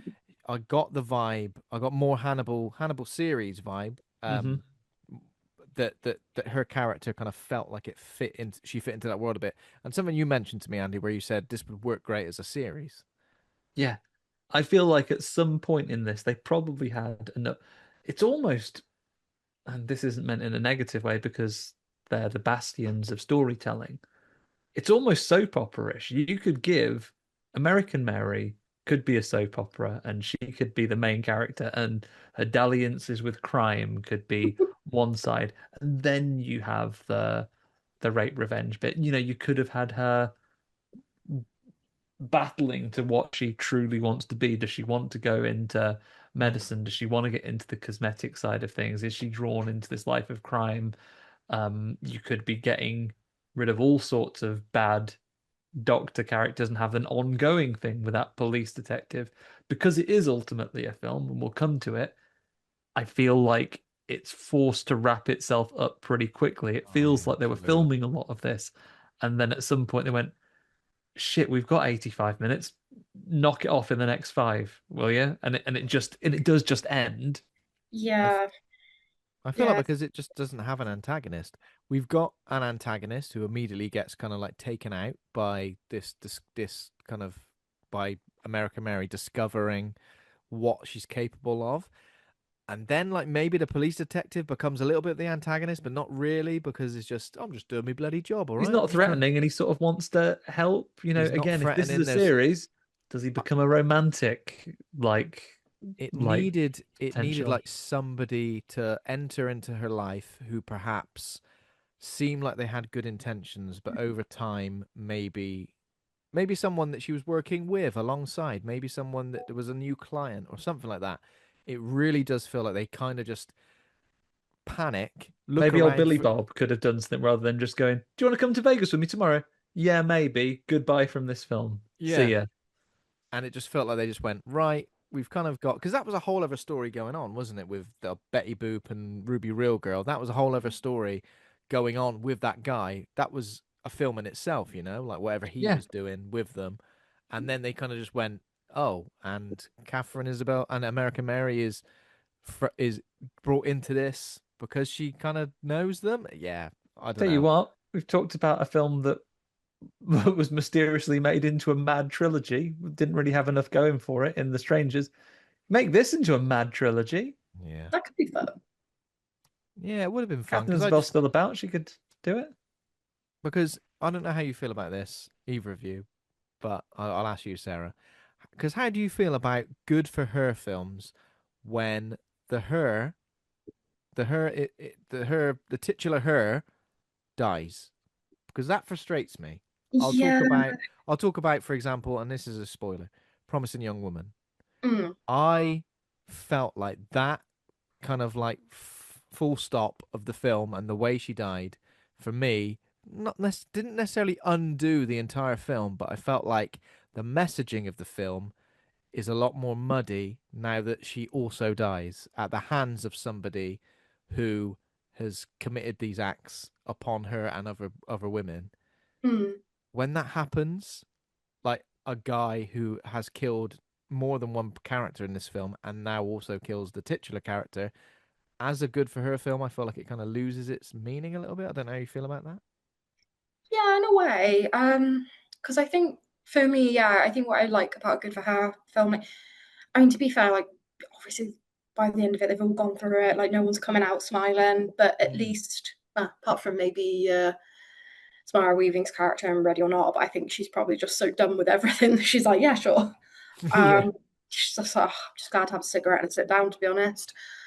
Um, yeah, I think when they do kind of die at the end, it is just that thing of like, it really sucks because I'd like to see that kind of almost heroic final girl ending of like actually like they've overcome it, they've taken down the bad guy.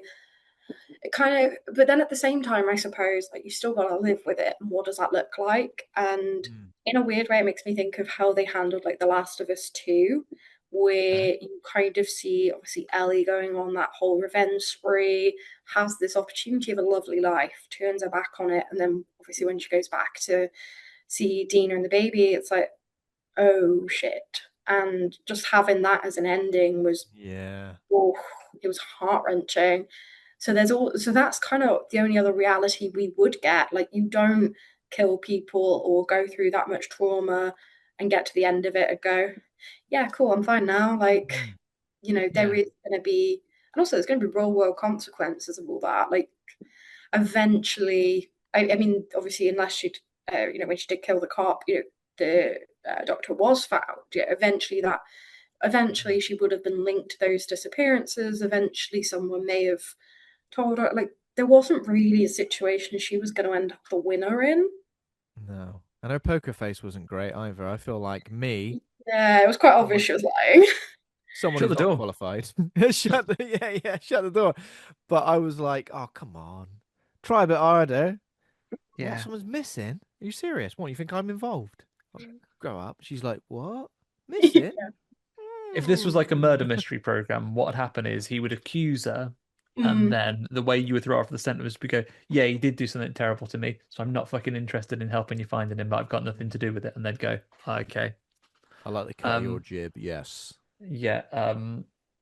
Is with these films in general, I see what you mean. You've it's like, dying while you're still a hero, I guess, rather than continuing to be unequivocally a villain of the story because you've taken your revenge, which is absolutely justified. But then what do you then do? Who do you end up hurting after that? Yeah, and I think she was clearly spiraling out as well. So it was, at this point, she can still go out saying she only took out bad guys. Like, at what point may have that switched? Or I think also it's really ambiguous whether Dr. Grant actually is alive or not.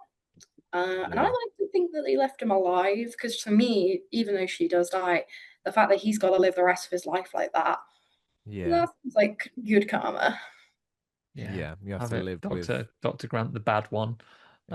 Dr. Grant brackets bad. Yeah, the bad one. Yeah, Not just to the nice one. comment on your bit, Ben, as well about Promising Young Woman. That one actually did work for me because her revenge in that, I mean, it's a very affecting movie. It's cripplingly sad and it's about some deep and terrible injustices in the world. But that isn't a film where violence is her solution to those things. Ultimately, she loses her life, and that wasn't the plan. But in doing so, her revenge isn't like a lot of the sort of rape and sexual assault revenge movies we see, in that there is a violent reprisal to these people. But it's like her planning and her resilience and the way she thinks and puts everything together leads them to be caught and punished for their crimes in a way that they cannot weasel out of with. And it's unfortunate this happens, isn't it? Because rather than saying, well, it's a he said she said situation and I didn't see it like that, and then society, so when you've got a dead body, unfortunately it's taken that level for them to take it seriously and go, no, someone's dead, you're finished. Yeah. Interesting though. But yeah, really interesting at your take on that, Sarah. I think it is a divisive subgenre of horror, right? Definitely. And I think, yeah, there's kind of like a kind of there's obviously like good for her, and then like rape revenge, and sometimes there is that kind of crossover. But I think a lot of it as well is how it's shot and how it is kind of perceived. And yeah, I think in a way, like, yeah, there was never going to be a happy ending for her, unfortunately. But Mm. as I say, I like to take solace in thinking her work lives on. Yeah. Yeah. Yeah. And I think that could open up for a sequel or TV show, like because she obviously did like what they called the mod menu, and obviously all of her stuff was like on community websites. So I think you could probably see something where someone would be like Yeah. inspired by her work, or do their own version of that. Mm. So obviously she gets offered £5,000 to perform this emergency surgery, which she does. She accepts the money, but the next few days, I guess she's worried that someone's going to Mhm. turn up and go, "Listen, you're a witness to this, so we're going to have to do you in." So she waits around with a baseball bat, um, thinking someone's going to turn up and maybe do that. But then she gets a phone call from a very delicately voiced, let's say, Beatrice Johnson. Um, and she does what you would usually do, I guess. Hangs up, says, I'm not the bloody doctor you're looking for. I'm not Dr. Mary." And she's like, "Well, I didn't actually say Mary. I said Mason. So you've actually given me your full name now." Because this Betty Boop looking Beatrice is also a damn good detective herself. She, she can find out where you live. She can get your phone number. She can turn up. Sneak into your house pretending to be a deliverer at UPS. Yeah. Oh my Yeah, God. I love that scene where you just see her in the background, like whoosh. How would you not recognize that voice? Who's this? "I've got a package for you." "Yeah, come on up. I was talking to someone who sounded a bit like you just a few hours ago. What's wrong with you?" Um, so basically, and who can blame Mary? She's gone from being, pretty hard up in terms of her financial struggles to now getting offered 2 grand plus 10 grand to now perform a legal surgery on her friend Ruby Real Girl, probably not a real name, in a veterinary If it clinic. is absolute normative determinism. Yeah, exactly, 100%. Veterinary clinic where her niece works, so they can do it after hours. But essentially, this person wants some surgery. So even after performing one illegal surgery, she's become the hottest illegal surgeon on the market. Um, and word of mouth is spreading. So Mary gets involved. And what She's never Ruby? like this operation, fixing a man who's been absolutely mashed up to shit. He looks like a piece of gum, and she cures him. Like, how does that give you the impression that this lady wants a boob sanding off and sewn up? Whereas described as like skin removal at first, Yeah, she's and got a bit of extra skin she wants removed. Yeah, I thought it was maybe going to be, I don't know, some sort of reconstructive surgery. I don't really know what I thought. I don't know. When yeah, she approaches her from behind and she turns around, like I was thinking, what's gonna be happening? What's gonna be going on? But she's obviously looks like a living doll, looks like a human doll, looks a little bit like the killer from the Poughkeepsie tapes? Poughkeepsie takes Yeah. tapes. Um, she doesn't describe what she wants very well. She says, "Lock this off, close this up." It's pretty much what she says. I thought she meant the breasts in total, but just the yeah, I nipples. thought that as well. I thought she Yeah, meant like lop everything off, that's what and she like said, though, right? She goes, yeah, no, that's what "I I hope thought they as got well. it in writing first." From context, though, she says that she loves dollies because they're not Oh yeah. sexualized. I don't think you spent enough time on the internet, Ruby Real Girl. I imagine they have been. Have you never seen Bratz, mate? Come on. But um, yeah, like she basically wants all smoothing off down there. She would Mm. like no nipples and a smooth crotch like an action man. Mm. And essentially like her vulva closed up. Is that? Yeah. Yeah, her vulva partially sutured She says, close it up as Oh much as you God. can. She's like, Yeah, give me enough of a gap to piss through if you could. But then apart from that, Jesus. Um, and to be fair, Mary's pretty up for it. I think it's the money, I guess. And she goes through with it, removes the nipples, all external genitalia, and suturing her shut. Um, and then we find out a little bit more, yeah, about the body modification internet culture and everything like that, because Ruby's got a blog where she like sort of blogs everything She's that got a she's been having MySpace done page which immediately plays music as soon as you click on it. at like 100% volume. Oh. Jesus, some like new metal, like just blasting through the speakers. This website and computer use is one of the most 90s examples I've ever seen. This is up there with Hellraiser 5 or whichever one it is. Love it.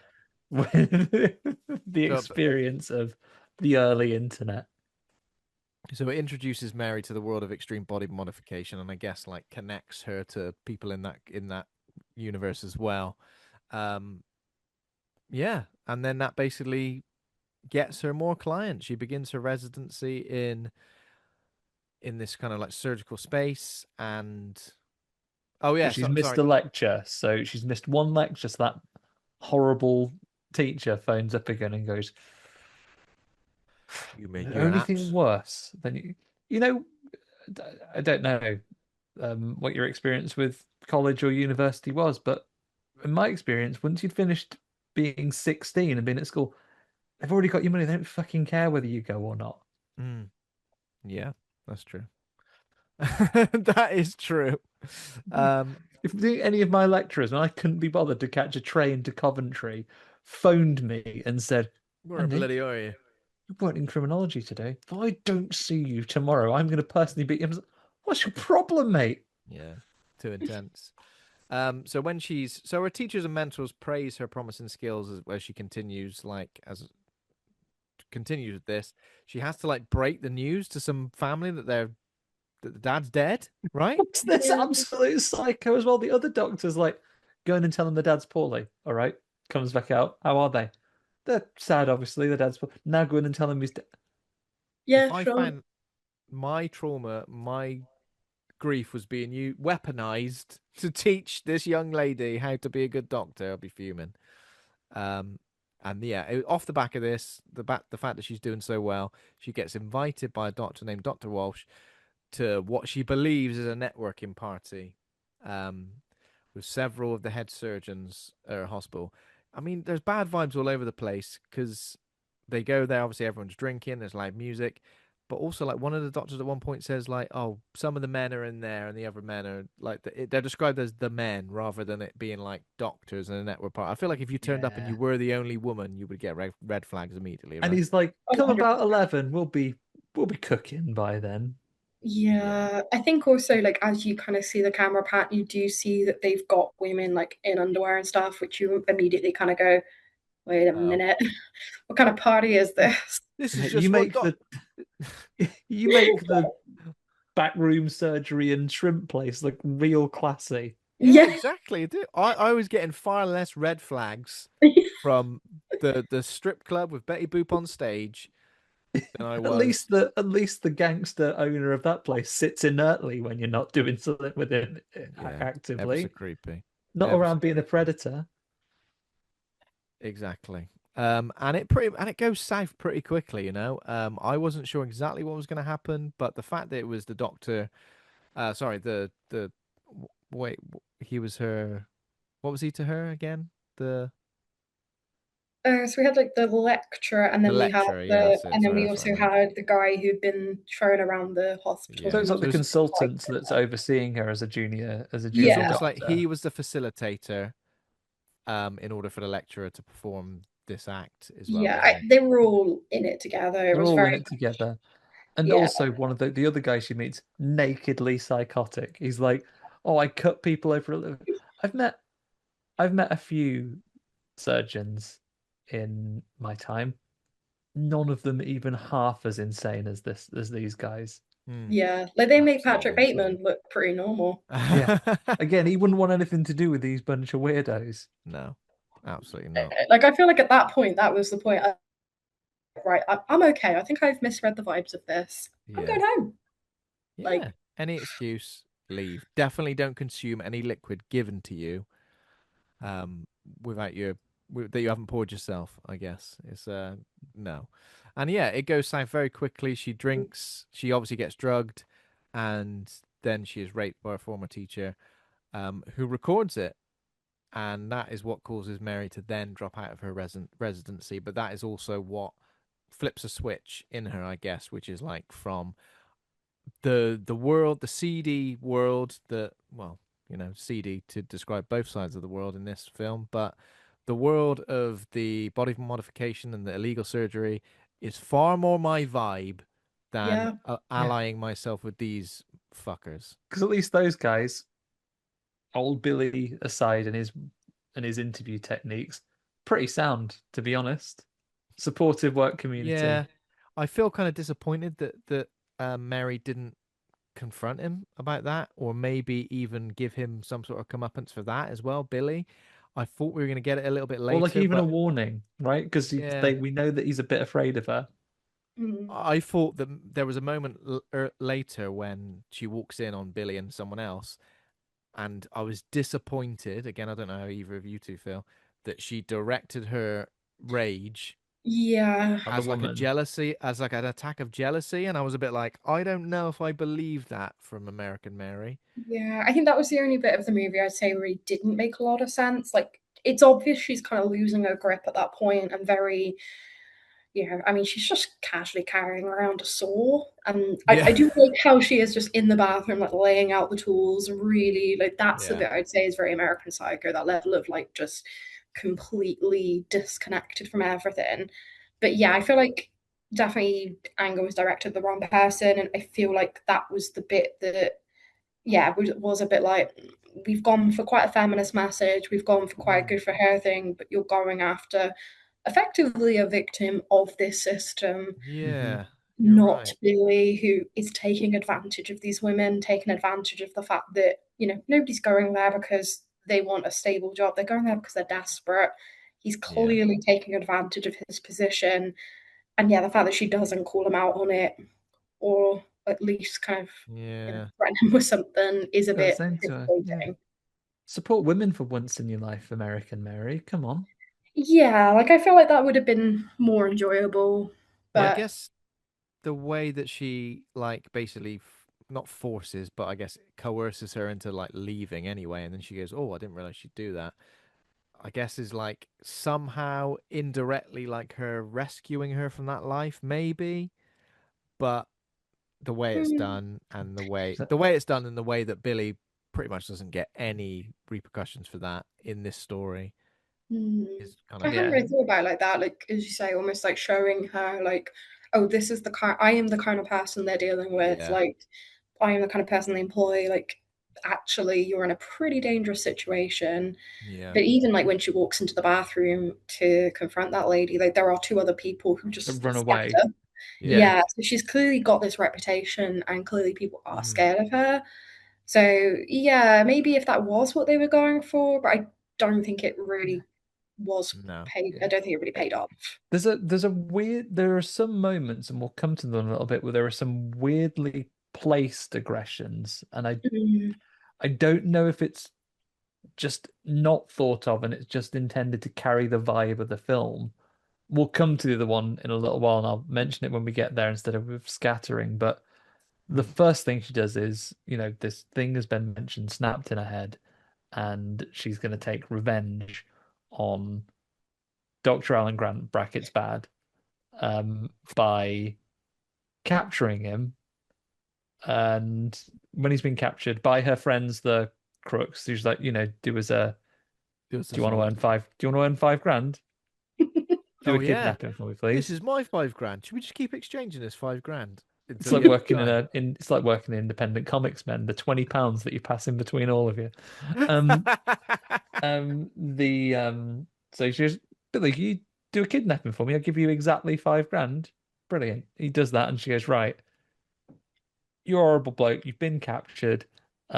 I am interested. Oh, you thought I was a. She confronts him and basically says, you basically did that to me because you thought I was a sex worker and like, therefore you could do it and nothing would happen. However, what you didn't know is that I've become an expert body modification surgeon, but I do need to practice a load of these things: tongue splitting, putting big horns in your head, voluntary amputation, a third, fourth thing. Not Tweety Bird tattoos. That'll come up later. I'm not going to be interested in So is that. his mouth shut? Is that what she does So as your well? mouth shut. sand your nipples off, all the things that I need to be able to Stand your nipples do. off. Take your little toe off. Yeah, stick it up your nose, like all those. So she's like, well, I need to Fangs. practice Yank your teeth out. all of these things. Turn you into like that Cenobite from Hellraiser 3 that fires CDs. Him. Yeah. Turn you into like that famous, heavily tattooed lizard man. Mm. Yeah, That guy. turn you into that fellow. The song that will be released in several years' time. Somebody I used to know by Gautier. Turn you into that. The big abstract painting. The big abstract mosaic man. Yeah. Second I'm mention of mosaic man. I'm gonna turn you into that. So what am I gonna start with? Probably your tongue, giz it ear, and then So fade to black. yeah, this is pretty satisfying though, right? I mean, Absolutely. in terms of the revenge, so it's almost like, again, some of these revenge movies, as well as my problems with the hero also ending up dead at the end of them, sometimes the acts committed on the original perpetrators don't feel like they're enough. Sometimes you're like, oh, come on, do a bit more. I guess this feels like the absolute like, this is crazy in terms of this. Yeah. I get it It's, reminded it's me. almost overkill, but I'm here for it anyway.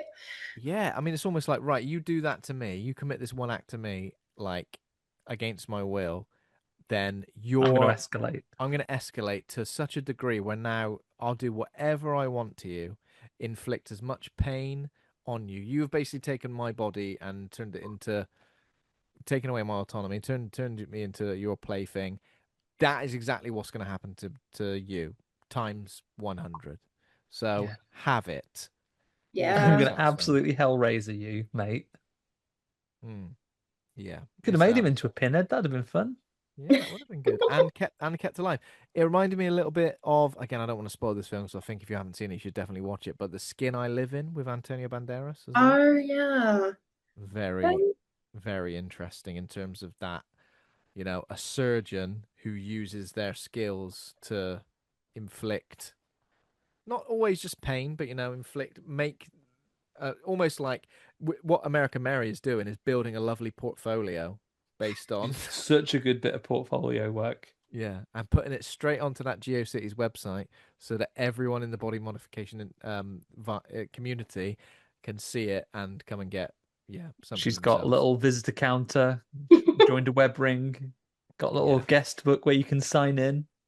Yeah. So word spreads quickly through dark web channels, and Bloody Mary, the surgeon of great skill, is willing to perform any extreme surgery desired, and she gets obviously constant work, constant clients through that. And then this is where I felt like the time jump maybe happens, because then we see her like established as Bloody Mary, security working for her, staff, and almost like she's taking photos of people she's done stuff to. So Billy the mobster is afraid of her a little bit. yeah, he's afraid of her, but in a sexy way. Oh, I'm a bit scared of her. Oh, She's just every time I'm watching Betty Boop doing a strip, I just imagine it's her pouring blood on herself. I'm not surprised. As I said, I'm not surprised. No disrespect to Betty Boop lady. She doesn't quite look like that. He's basically got an autocorrect in his brain. Yeah, because like if you've really commonly mistyped something, and it's like, can you autocorrect it to that, please? Basically, whenever he sees Betty Boop, his brain just goes, American Mary.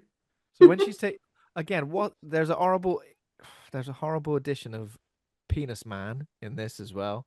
Penis Man who can't stop wanking when he's had some sort of piercing or work done. I'm not sure what it was, because he's literally just credited as Penis Man. So, of course, as anyone would, I literally Googled, like, well, what was it that he got done? And it's not really clear. No. Apparently, he is, like, in the modding community and stuff and did help. I see. Like, with the film and stuff, which was interesting. But I was still like, yeah, but what did you do? If you're a penis man, surely you'd be like, can you not make my bit in the film that I stand behind her looking like a big perv, like I'm going to attack her any second? Proper leering at her in the air. And can you also give me can you call me Mike, not Penis Man? Yeah, they're Penis Man. Or even Dick would have been better. Dick would have been great. Yeah, Richard, there we go. Richard! Yeah, but at the same time, Richard! I do kind of love that. Like, so, just go to an interview. Oh, so what are your acting credits? Oh, yeah, I was Penis Man. Penis Man, yeah, it's a great role. Yeah, brilliant. If that's your only credit as well. Yeah. Is this when the detective turns up? So she goes, "Get out of here." Detective's turned up. I gotta try and clear my name. So she's already been questioned once by the detective, who says Alan Grant's disappeared. Do you know anything about it? And she goes, no. And they've gone, well, there's actually a list of women that we've decided to question, because apparently Alan Grant has been committing some pretty heinous acts against these people. Do you know anything about this? No. Nope. We found a load of videos. Was I on one of them? No. Am I in one of the videos? No. I'm a little bit hazy on this bit. So why does Billy end up in with the video? How does he get hold of it? I think he has looked into it and has also one of the other doctors has disappeared, and it's never made explicitly clear, but I think what I took away from it was that Billy has intervened. He has got rid of the other doctor and found the videotape and taken it out. So basically, he's helped cover up that she was involved in it. Yeah. Or was Although a she does victim. explicitly tell him not to get involved, because he does kind of say like, "Oh, do you need a hand with this?" And she's like, "No." So I feel like he was kind of doing it also to be like, "Hey, look, I'm looking out for you. I really care about you." And don't get me wrong, I think like there was an element of like he did genuinely care, but there is a bit where you see him watch the video, and I'm like, yeah, like that's a bit I'm dodgy, not here isn't for that. Like, yeah, we need he's more Lance energy. Just be yeah, supportive. Get 2 flavors of milkshake so she can have the one she likes. exactly, and tell her that this is what she was born to do, and she's great at it. Like, Don't diminish your skills. Don't be. yeah, we need more Don't be like that. Lances. Absolutely. So yeah, I think the detective is pretty suspicious of her anyway. And So then he's investigating, and he sort of says like, this is in that second time when he comes to visit her. He says, "Oh, let me help you," and she's about to poison him, and then she goes, "Actually, now have this not poison." Her excuse is like, "Oh, that glass got a big chip in it." You might as well say, "Oh, sorry, shit, this one's got poison in it. I was going to Have a poison fresh you, but glass." Yeah, I'll just go to the supply of glasses that I have, none of which I think are clean. Yeah. Can I have some of that black sludge that you put in that last one? Oh, that was the last of my Ribena. Bovril. Sorry. It was Bovril. You can only really have that when you're watching the football, really. So were you surprised that Alan Grant was still alive? I thought maybe he'd been done in, but she still got him. Really clear, because obviously you do see that scene where she goes back to him and he's been truly fucked up, and that, as I say, seeing that it's very satisfying, because you're just like, yeah, this guy deserves it. Like, but obviously then we do get somehow a cop does appear, and then she obviously beats him to death to protect her. Oh yeah. Wait, is it Is this like cop a or slip is it into villainy a little bit? Because I didn't know that guy was even a cop. I just thought, is this just a security man guard? that's walking Yeah, past? I thought he was a cop. It wasn't really that clear, and I also think it was a security guard. I think cop like, because he's one of those security guards who's got all the gear. He's got all the gear, because he's like, oh, I'll help you, and she bludgeons him to death. And again, it's the way she does that doesn't necessarily feel great, but then I guess she's been committing these acts for so long that now it's protection as well. that little step into murder. Again, let's mention Tomb Raider again. It reminded me a little bit of the 2013 game where you go, "Oh, I'm gonna kill someone for the first time." Well, you kill a deer for the first time. I'm starving to death. I'm going to have to shoot a deer, and she's Can't like, do it. "Boo hoo hoo." 5 minutes later, you're just there like, yeah. 5 minutes I've got later, my climbing axe, and I'm machine gunning sawing a people guy's head down. off. Yeah, yeah, it felt a bit she like enjoys that. it way too much by the end. Yeah. So, and then we see like obviously Billy, who's become attached to Mary, kidnaps and beats Dr. Walsh. That's the other doctor who facilitated the abuse earlier. And he's doing it on her behalf, but doesn't tell her. Yeah, I've been absolutely He smashed. headbags him and thumps him to custard, right? Puts a spar bag on his head and smashes his head in. but he could also still be alive at the end of this, which again I also like I do like that, because both of them are going to be completely messed up for life, and I don't know, to me I do think that's kind of the ultimate revenge. Like, they've got to live like that now. Yeah. What they could have done if American Mary had got the other doctor, she could have removed the bits from him that weren't missing from Dr. Alan Grant. Just switch them over. And they could have put them together as like one guy. Oh, we could have had like a Frankenhooker reference. And just right at the end, just be like, oh, it's the two doctors together. Want a date? Yeah. The bit with the Soska sisters, their cameo, this isn't really described in the synopsis here, but it's basically just establishing her as being shit hot in body modification. Is that they, for some reason, are the hottest thing in body mods, and they even love having a lovely kiss with a stripper and biting her tongue. That was what I was. This is the other weird bit of aggression. I get it. You're an edgy character, right? But you come in for a meeting with someone. Yeah. By all means, if you are hot shit, cop off with a stripper if you want on the way in. Don't abuse a sex worker. Yeah. And then, can you imagine did you just bite the stripper in the lobby? I did, yeah. Get the fuck out of here. There was always something kind of offensive as well. Like she kind of throws a tip, does that, and then throws another tip. And it's kind of like that level of like the way they're also treating those characters as well is still pretty bad. I guess it's bad vibes for the body modification community as well, because like just because you're into body modification doesn't mean A, you're an asshole, B, some sort of vampire. See, it kind of like shines a really weird light on that sort of character. And it's weird that the Soska sisters were the two who end up playing those characters, because it was a bit like, okay. See, up until that point, like all of the people we meet who are getting the mods are pretty fine. Like even Penis Guy is a bit creepy, but he's not anything other than just there for the mods. And you know, he's The not. only one. Yeah, He's the only not. one that's bad is Poser Man, who's like, oh, she's gonna get in a little little tattoo. Little tribal. I get my ears pierced whilst I'm here. I like how she shuts that down, but when she's taking photos, she's taking a photo of Love Heart Nipples Lady, who, as far as I'm aware, that's just tattoos. Why are you damning her with the same? You know what I mean? Oh, Love Heart's tattoos, is it? Oh, grow up. The thing is that they used to be diamonds, so they've changed. She's changed them. I see. Yeah, that was an interesting choice, because I think up until that point, all of the body mod community seemed pretty supportive, and it was a fairly decent representation. So then, to have that kind of, but then maybe it was a critique of kind of celeb culture. I don't know. Yeah, I don't know with the Soska sisters, but I don't know if it was just maybe they just got a little bit too carried away with like the vibes of being like dangerous thing, and it kind of butchers your characters a little bit. Aren't you nice? Yeah. But the other guy, old Poser, with his might have a nose stud put in. This is fucking Claire's accessories, mate. You get... not anymore though. We don't have Claire's anymore. No, it's gone, isn't it? Yeah, rest in peace. Bloody exactly. There we go. We do need to go to American Mayor for our nose piercings now. Yeah, this is only Blue Banana left. Or don't tell me if I don't want to find out this way. If they've gone, it's still going. Blue Banana's going strong. It's all good.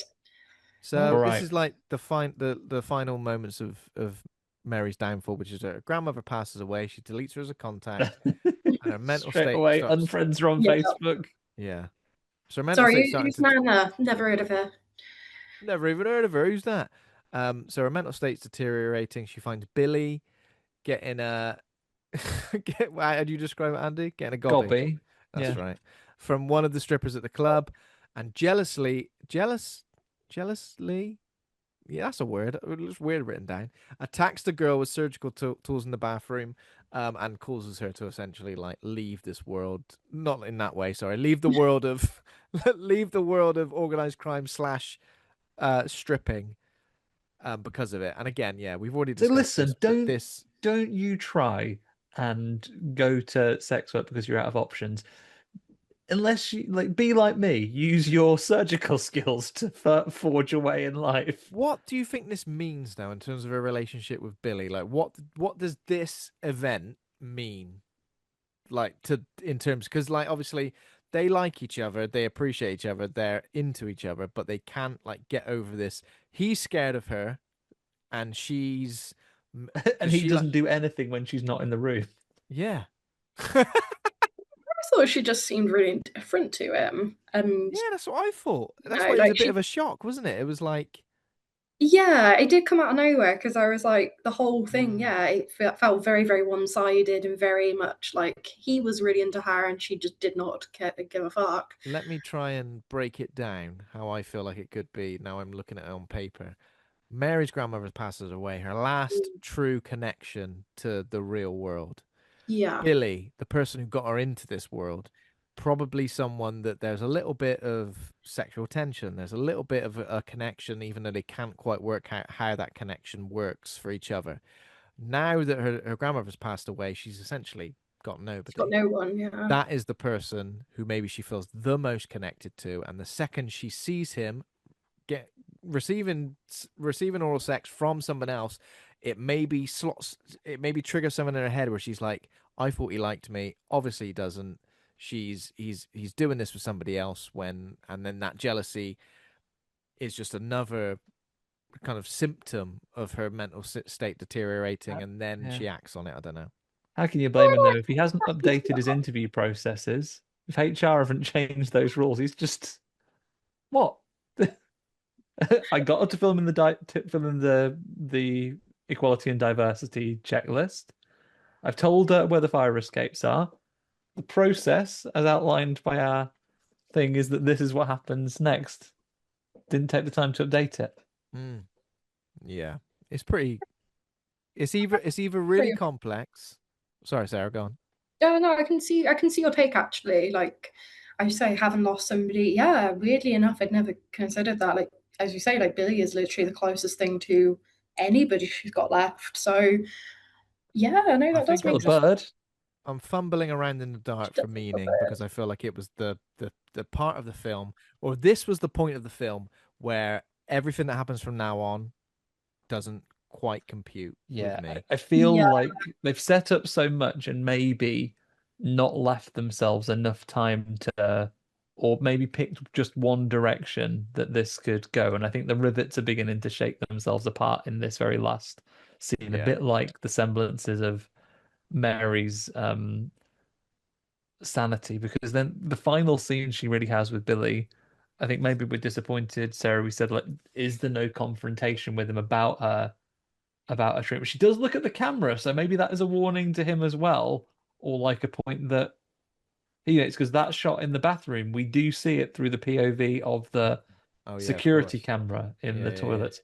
Not sure they're allowed, but obviously they're a criminal organization. Yeah. Although Billy does worry about the sanitary nature of the food they serve, I think assuming that bits of that doctor are being put in the fryer. Yeah. So he is worried. So he's not worried about the letter of the law from a criminal perspective, but even he, a hardened criminal, doesn't want to fall foul of health and safety. No. I feel like to make more sense, this final act of the film, or this, final instance of the film, needed to be to do with Billy and Mary in some way, them coming at loggerheads, and maybe not. Something needs to happen. The fact Yeah. that we've just randomly, suddenly put in that Ruby's got a husband, the woman who, the living dolls woman who had been modified by Mary. He's vengeful after seeing her, although He gets back from his weekend at Alton Towers or wherever he's been. he doesn't seem particularly like angry, disappointed. I thought he made a bit of a horny face. I don't know. Honestly, I thought he kind of just looked at her like, "What the fuck have you done to yourself?" Yeah, And I then thought it let was that like level. oh, what the fuck have you done to yourself? But I kind of like it. I don't know, because I feel like, would you Yeah. get in a relationship with someone like that and not know any of Surely this Yeah. she's been stuff? banging on about wanting to be a dolly since you knew her. Yeah, Yeah, it feels like when they introduce it, it's like, oh, this is something she's wanted to do for ages, but she can't get the right surgeon. Money's not a problem. Like it's literally just getting yeah. someone to do it. So yeah, I feel like it is the sort of thing of like, why would you be surprised? Yeah. How long's this Like, business trip been? If, yeah, if she it's if like, she if she was completely normal when he'd left, said back in a little bit, see yeah, ya. come There's back and it's also like, oh, Ruby's like okay. written out of it at this point as well, because it's not like she's Oh, involved. she gets absolutely beaten to crap, and I think we assume that she's been beaten Oh, to is that death. what happens to? Oh, okay. So that happens to Yeah, so the Ruby. husband I see. I uses her see. to track down Got you. Mary. Yeah. So he Um, catches up with. So we assume that Ruby has been either very violently assaulted or potentially killed by her mad husband, and then he's attacked Betty Boo. Beatrice. Beatrice She and calls has Mary, doesn't she? beaten the location of where Mary lives out of her. And then she returns home. She's had her last conversation with Billy at this point, where Mhm. he, I think maybe he kind of reaches out to her to say that they, like, as an option to get out of this life, let's leave the state, let's go away, let's go to Vegas together. Do you want to come with me tomorrow? And she's like, Nothing yeah, about it. Like, maybe. yeah. He's like, oh, well, I said we'd go tomorrow, so can it be before noon? Yeah, Yeah. fine. I'll let you know. She goes home, she hears from Beatrice, and then literally, conveniently as it was, just as that exposition is dropped, the husband strikes. He was waiting for her to finish a phone call. Yeah. I think this bit is also kind of a disappointing bit because obviously it is literally just she gets stabbed with. It's not clear to me if it was like a knife or a scalpel. She just gets stabbed, and then Potato it's like, peeler. what was that? Sorry. Potato peeler. He just been peeling the spuds for roast dinner tomorrow, and he gone, right, that's it. Yeah, enough. So But then he that's kind of stabs her. it. She stabs him right back. Trisha He stabs Goddard's him in. right back.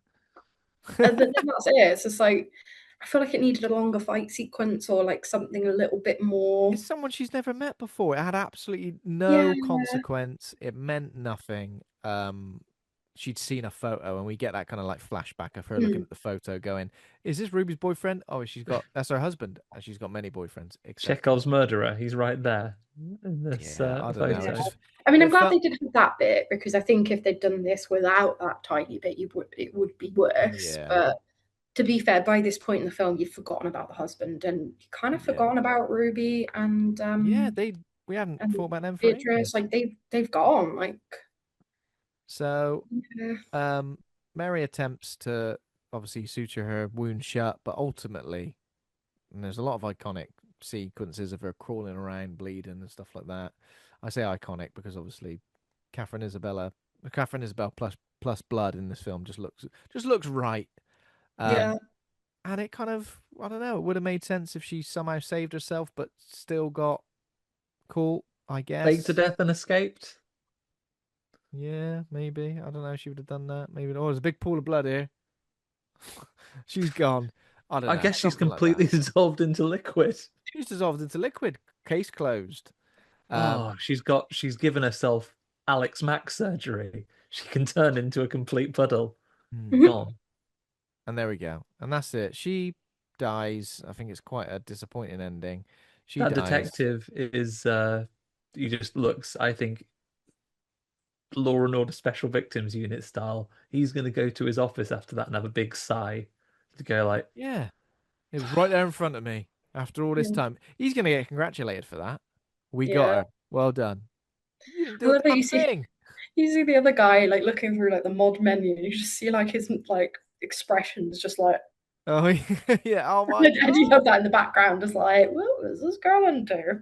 Yeah. I mean, that's also quite tricky. She was using Dr. Alan Grant brackets bad and the stuff she was doing to him as part of her portfolio, which the Soska sisters built her a website for. Yeah, I did wonder that. as- Like, did anyone not think actually this guy is hooked up and has been completely amputated? Are we sure that's consensual? Are we sure he wanted that? Like, Yeah. But also, his face is in the pictures. wait, he's got So surely the policeman could have gone around and said, "Yeah, you know this man that you've got nothing to do with the disappearance of. Is this him on your website Yeah. on GeoCity? He's taken a screenshot." Has he got liar like carved into his Yeah. head as well? Yeah. So he's Yeah. got like yeah. There we go. So you Not can quite likely, actually. Can I have looking as if he liar? could have carved in his head. Can I have liar carved into my head as well? What for? Oh, it'd be a laugh, wouldn't it? No. That's how American Mary could have got away with it. Is this the missing doctor you killed? Clark Kent style. I don't know. Does the missing doctor have liar tattooed onto his head? No, he doesn't. You've got me there. It must just be a similar looking man. it's like, oh no, the man I knew had all his limbs, so sorry about that. Of course. He had a mouth that opened. And he never bloody shut up, this guy. Yeah. Okay, so that is the end of American Mary. How exciting. So now we need to rate the movie. Let's rate it from A to F. Pluses and minuses allowed. Rate good or rate bad. Sarah, how would you like to rate American Mary after our discussion? I mean, I'm still sticking by. I'm gonna still stick with like an A. It's a 5-star movie for me. Like, Yeah. there are problems with it. There are things that could have been done better, but ultimately, it's so satisfying. And I just think, yeah, Katharine Isabelle as American Manny is it's iconic. Mm. So it's up there for me. Yeah, I think that's fair. I'm going to go for a B plus. I feel like the reason it didn't get higher is because of that kind of like final act, the sort of like last 20 minutes or so, where I feel like the character development takes a little bit of a, it kind of drops off the edge of a cliff for me. I'm not entirely convinced by anything that happens after that, but I think Katharine Isabelle is iconic. It's great, and it is a very satisfying film from start to finish. And I feel like, yeah, it just promotes. It's an interesting film. You know, a lot of films, especially script wise, would maybe take criminals or maybe people from the body modification community and just go, they're all bad and mental. But in a way, it kind of humanizes everybody involved, except maybe the vampire Soska sisters who want their arms swapped. In a way, which I And think is some pretty good. bone in the head.